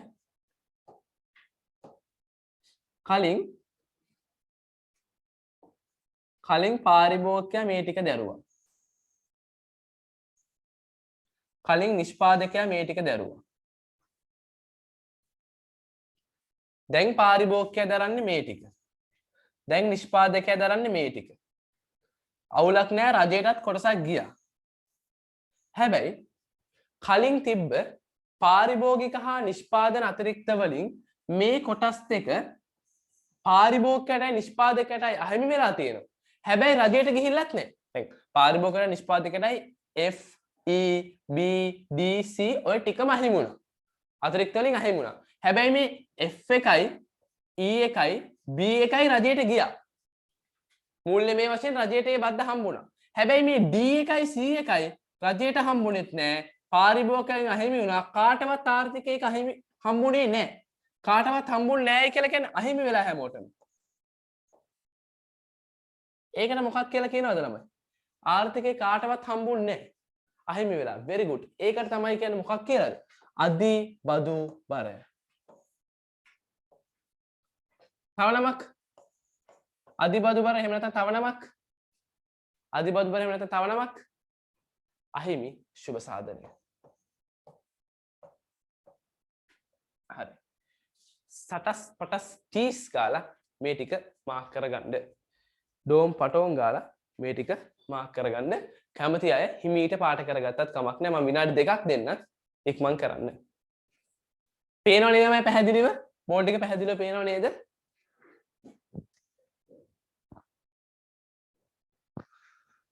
හරි ඉක්මනට මාක් කරගන්න.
හරිද? ඉවරයිද?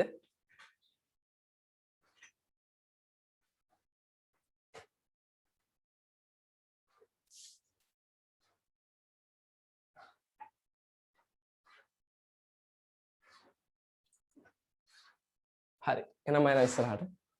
අවශ්‍ය කෙනෙක් කෙනා ලියා ගන්න බැරි වෙච්ච කෙනෙක් කෙනා දඩස් පඩස් කාලා ෆොටෝ එකක් ගහගන්න. හරි. මෙන්න පෙන්නනවා බද්ධ පැනවීමට පෙර සමතුලිත වෙළඳපළ යටතේ ප්‍රස්ථාරයේ කවර ප්‍රදේශයකින් පාරිභෝගික අතිරික්ත හා නිෂ්පාතිරික්ත නියෝජනය වේද? බද්ධට කලින් පාරිභෝගික අතිරික්තය පෙන්වන්නේ GFED නිෂ්පාදන BCA බලමු හරිද කියලා.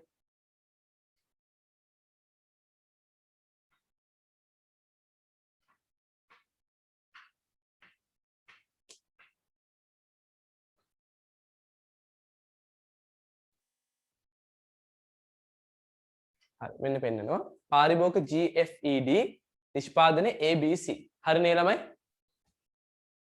අමරටියුට් ABC ඊළඟට බද්ධ පැනෙව්වට පස්සේ පාරිභෝගික හා නිෂ්පාදන බද්ධ පැනෙව්වට පස්සේ පාරිභෝගික වලට එන්නේ G විතරයි නිෂ්පාදන වලට එන්නේ A විතරයි පාරිභෝගික G විතරයි නිෂ්පාදන වලට A විතරයි රජයේ බදු අය භාරය FEB රජයේ බදු අය භාරය EFD එහෙමත් කමක් ඕහෝ D එකක් නෑ මෙතන B EFB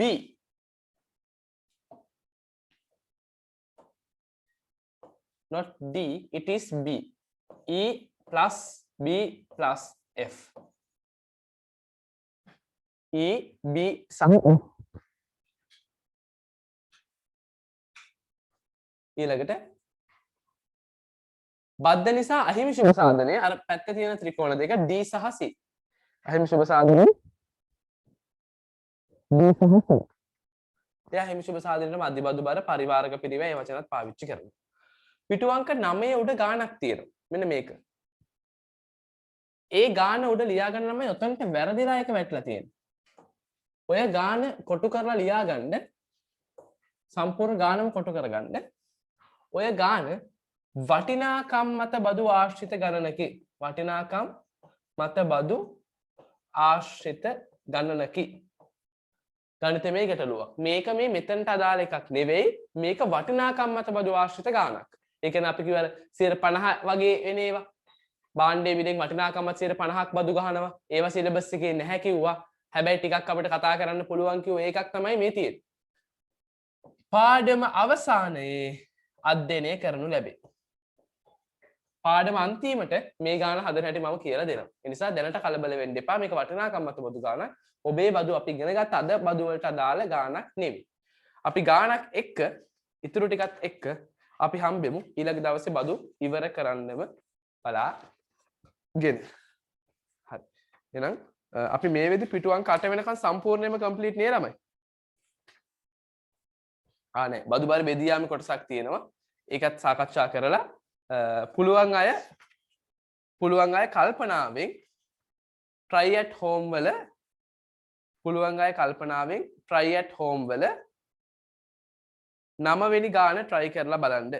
ගෙදරදී 9 වෙනි ගාන try කරලා බලන්න.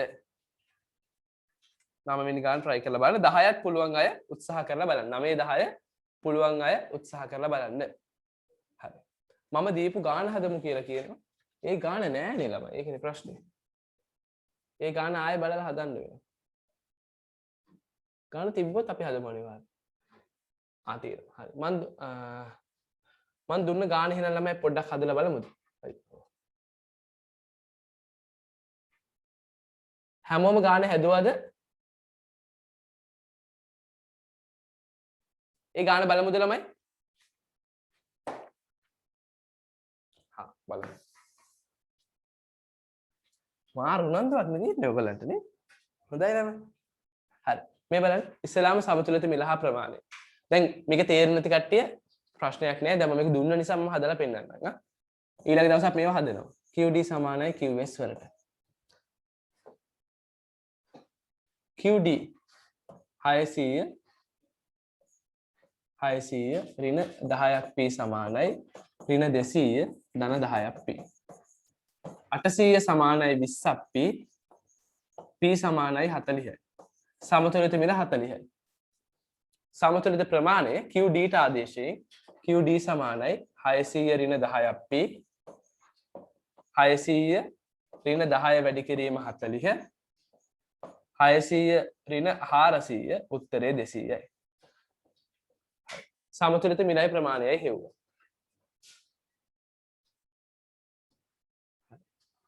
මම මෙතන පොඩ්ඩක් වක්‍රය ඇද ගන්නවා. 600 ඍණ 10ක් p නේ 600 මෙතනට දැම්මා 600 ඍණ 10ක් p qd 200 ඍණ 200 ධන 10ක් p සැපයුම 600 මෙතනට දැම්මා ඒක 10න් බෙදලා 60 මෙතනට දැම්මා දාලා මෙන්න ඉර ගැහුවා ඍණ 200 මෙතනට දැම්මා ඍණ 200 10න් බෙදලා 20 මෙතනට දැම්මා s මේ ඉල්ලුමයි සැපීමයි කැපෙන තැන හොයාගත්තා මිල 40යි ප්‍රමාණය මිල 40යි ප්‍රමාණය 200යි කියලා. ඒකත් පොඩ්ඩක් මාක් කරගත්තා. මිල 40යි ප්‍රමාණය 200යි කියලා. ගාණ ඊළඟට කියනවා රුපියල් 4ක බද්දක් පනවයි නම් නව සැපයීම් සමීකරණය. ඔන්න හොඳට මතක තියාගන්න. අලුත් කතාවක් කියන්නේ යන්නේ. බද්දක් පනවනවා නම් ඒක බලපාන්නේ සැපයීම් සමීකරණයට. මම ලියනවා අලුත් සැපයීම් සමීකරණය QST. බද්දෙන් පසු සැපයීම් සමීකරණය සමානයි පෙර සමීකරණය ඍණ 200 ධන 10යි අන්න. දැන් බද්ද ගැලපෙන්නේ හැම වෙලේම මිලට. බද්ද කියන්නේ වාසියද අවාසියද අවාසියක්. ඔබ හිතන්නේ ජීවිතේ පැත්තෙන් අවාසියක් තිබ්බොත් අඩු වෙන එකද හොඳ එකතු වෙන එකද? අවාසිය වැඩි වෙන එක හොඳද නැති වෙලා යන එකද? අවාසිය නැති වෙලා යන එක හොඳයිනේ. ඒ නිසා අපි මේක මිලෙන් අඩු කරනවා. වරහන් ඇතුලේ p ඍණ t ටැක්ස් එක මිලෙන් අඩු කරන්නයි ඕනේ. දැන් ඔබ ජාති ගිණුම එක පටල ගන්න එපා. ජාති ගිණුම වල බදු එකතු කරාට මෙතන ගානේ ජීවිතය පැත්තෙන් හිතන්න බද්දක් අඩු වුණොත් හොඳයි. ඍණ 200 ධන 10යි p ඍණ බද්ද රුපියල් 4යි. 4යිනේ? ඔව් 4යි. ඍණ 200 ධන 10යි p 10 වරක් 4 ඍණ 40යි. 10 p වලින් වැඩුණාම 10යි p 10 4ෙන් වැඩුණාම ඍණ 40යි. 240යි ඍණ 240 ධන 10ක් p. ඒකත් හදාගත්තා. මෙන්න තියෙනවා බද්දෙන් පසු සැපයීම් සමීකරණය ඍණ 240 ධන 10ක් p.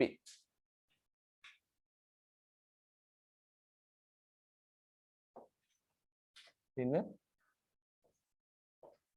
240 ධන 10ක් p. මම ඒකත් මෙතන ලියා ගන්නයි. QST සමානයි ඍණ 240 ධන 10ක් p.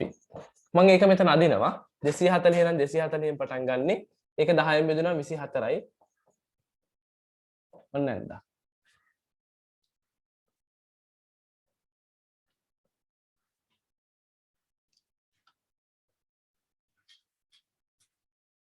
හරි. දැන් මෙතන අලුත් සමතුලිත මිලයි ප්‍රමාණය මාක් කරගන්න ඕනේ. දැන් ඍණ 240 ඇදගත්තට පස්සේ ඒකෙන් අලුත් සමතුලිත මිලයි ප්‍රමාණය මාක් කරගන්න ඕනේ. මම මේක හොයනවා මේ පැත්තෙන්. QD සමානයි QS වලට. QS නෙමෙයි දැන් QST. බද්දෙන් පස්සේ සැපයීම් සමීකරණයට සමාන කරන්න. මේ ඉල්ලුම සමාන වෙනවා බද්දෙන් පස්සේ සැපයීම් සමීකරණයට. QD 600 ඍණ 10ක් p. QST ඍණ 240 ධන 10ක් p. 840 සමානයි 20ක් p. p සමානයි 42යි. ඔන්න මිල හොයාගත්ත 42යි. ප්‍රමාණය හොයාගන්න ඕනේ. ඒකට QD වලට ආදේශ කරනවා. QD සමානයි 600 ඍණ 10 වැඩි කිරීම මිල වෙනුවට 42 දානවා.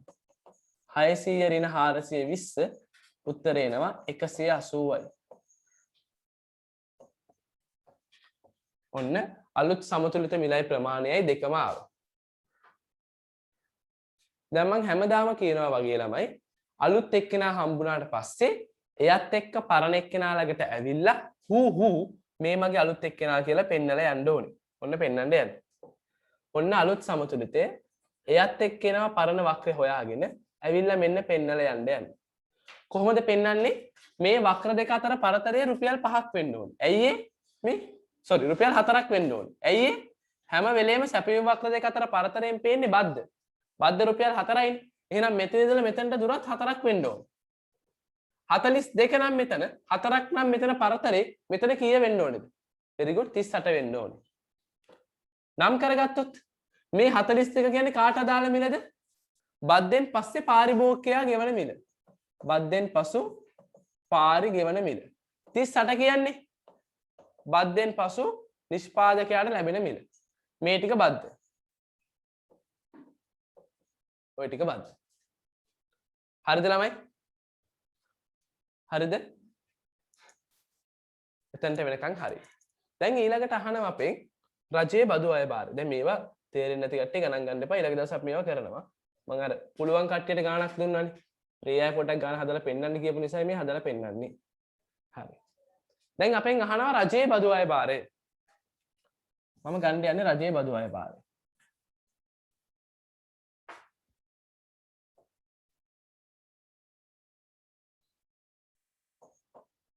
රජයේ බදු අය බාරය සමානයි බද්ද වැඩි කිරීම නව සමතුලිත ප්‍රමාණය. බද්ද රුපියල් 4යි. නව සමතුලිත ප්‍රමාණය කීයද ළමයි?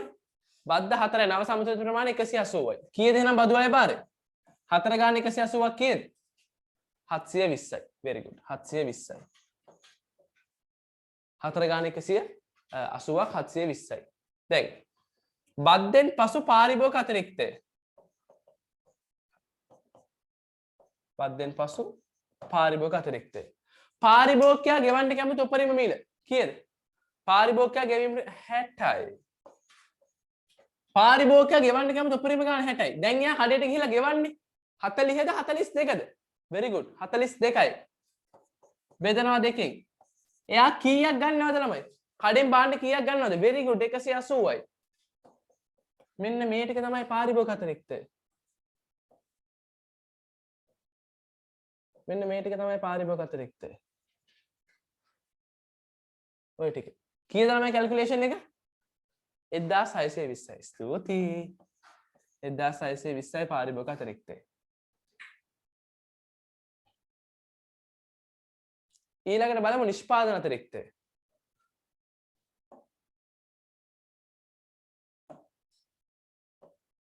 නිෂ්පාදන අතිරික්තය. භාණ්ඩ වික්කම නිෂ්පාදකය අතර කීයක් හම්බෙනවද? භාණ්ඩ වික්කම නිෂ්පාදකය අතර කීයක් හම්බෙනවද ළමයි? 42ක් පාරිභෝගිකයා ගෙවනවා. රජයට 4ක් බදු විදිහට යනවා. නිෂ්පාදකයට හම්බෙන්නේ 42කින් 4ක් ගිහිලා කීයද? 38යි. එහෙනම් නිෂ්පාදකයාට ලැබෙන ගාණ 38යි. මම ඉස්සෙල්ලත් කිව්වා. නිෂ්පාදකයාට 38ක් හම්බුණාට එයාගේ අතිරික්තය හොයද්දී නිෂ්පාදන අතිරික්තයේදී පරණ කෙනාගේ මොකක් තියෙනවද? නිෂ්පාදන අතිරික්තයේදී පරණ කෙනාගේ සුවඳ තියෙනවා. ඒ නිසා 24 ගන්න බෑ. ගන්න වෙන්නේ කීයද? 20. එහෙනම් 38 ඍණ 20 බෙදීම දෙක වැඩි කිරීම ප්‍රමාණය 180යි. 38 ඍණ 20 බෙදීම දෙක වැඩි කිරීම 180. බෑවුන් සමාන නිසා අර උත්තරේමයි එන්නේ 1620ම තමයි. 1620ම තමයි. අවසානයේ අහිමි සුබ සාධනය. අහිමි සුබ සාධනය. ඒක හොයන්නේ ඔයගොල්ලෝ දැනටමත් දන්නවා මේක පාරි මේක නිස් මේක රජයේ බදු අයභාරය. මේක රජයේ බදු අයභාරය. මේක අහිමි සුබ සාධනය. අහිමි සුබ සාධනය. එහෙනම් අර එළියේ තියෙන ත්‍රිකෝණේ නම් අහිමි සුබ සාධනය ඔයාට ඕන නම් ඒ ත්‍රිකෝණේ වර්ගඵලය හොයන්නත් පුළුවන්. එහෙම නැත්නම් ඔයාට පුළුවන් මම මේ කියන සූත්‍රය පාවිච්චි කරන්න. ඒ තමයි අහිමි සුබ සාධනය සමානයි බද්ධ වැඩි කිරීම සමතුලිත ප්‍රමාණවල වෙනස බෙදීම දෙක.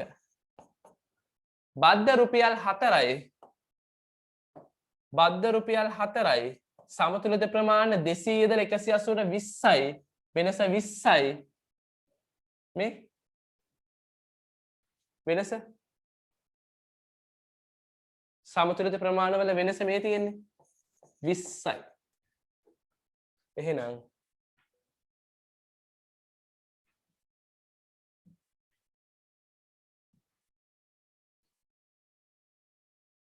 4 වැඩි කිරීම සමතුලිත ප්‍රමාණවල 20 බෙදීම 2 උත්තරේ එනවා 80 බෙදීම 2 උත්තරේ එනවා 40යි. මේ අර ගාන ඉල්ලපු අය වෙනුවෙන් හදලා පෙන්නුවේ. අපි මුල ඉඳලා ගානක් ඊළඟ දවසේ හදනවා. එහෙනම් බොහොම ස්තුතියි. අවසානයේ වෙනකන් රැඳිලා හිටපු හැමෝටම මේ ගානෙන් අල්ලගත්ත කට්ටිය සුපිරි. නියමයි. මේ ගාන තේරුම් නැති කට්ටිය දුක් වෙන්න එපා. මම ගානක් සම්පූර්ණයෙන් තාම හැදුවේ නැහැ. මේක රුපියල් දාන්න අවශ්‍යද? නැහැ. සමතුලිත මිලේදී ඕන රුපියල් කියලා දාන්න. අනිත් කිසිම තැනක රුපියල් දාන්න අවශ්‍ය නැහැ. රුපියල් නැති වුණා එක ලකුණු නැති වෙන්නෙත් නැහැ. හරි. එහෙනම් මෙතන නම් හොඳට අල්ලගත්තා. අල්ලගත්ත කට්ටිය ගොඩක් හොඳයි. බැරි වෙච්ච කට්ටිය පොඩ්ඩක්වත් කලබල වෙන්න එපා. මම තාම ගානක් සම්පූර්ණයෙන් හැදුවේ නැහැ. ඊළඟ දවසේ මම සම්පූර්ණ ගානක් පිළිවෙලට හදලා බදුවල කොටසක් ඉවර කරනවා. එහෙනම් ඊළඟ දවසේ අපි හම්බෙමු. අද රැට BS පන්තිය තියෙනවා. හැමෝටම බුදු සරණයි. යේසු පිහිටයි.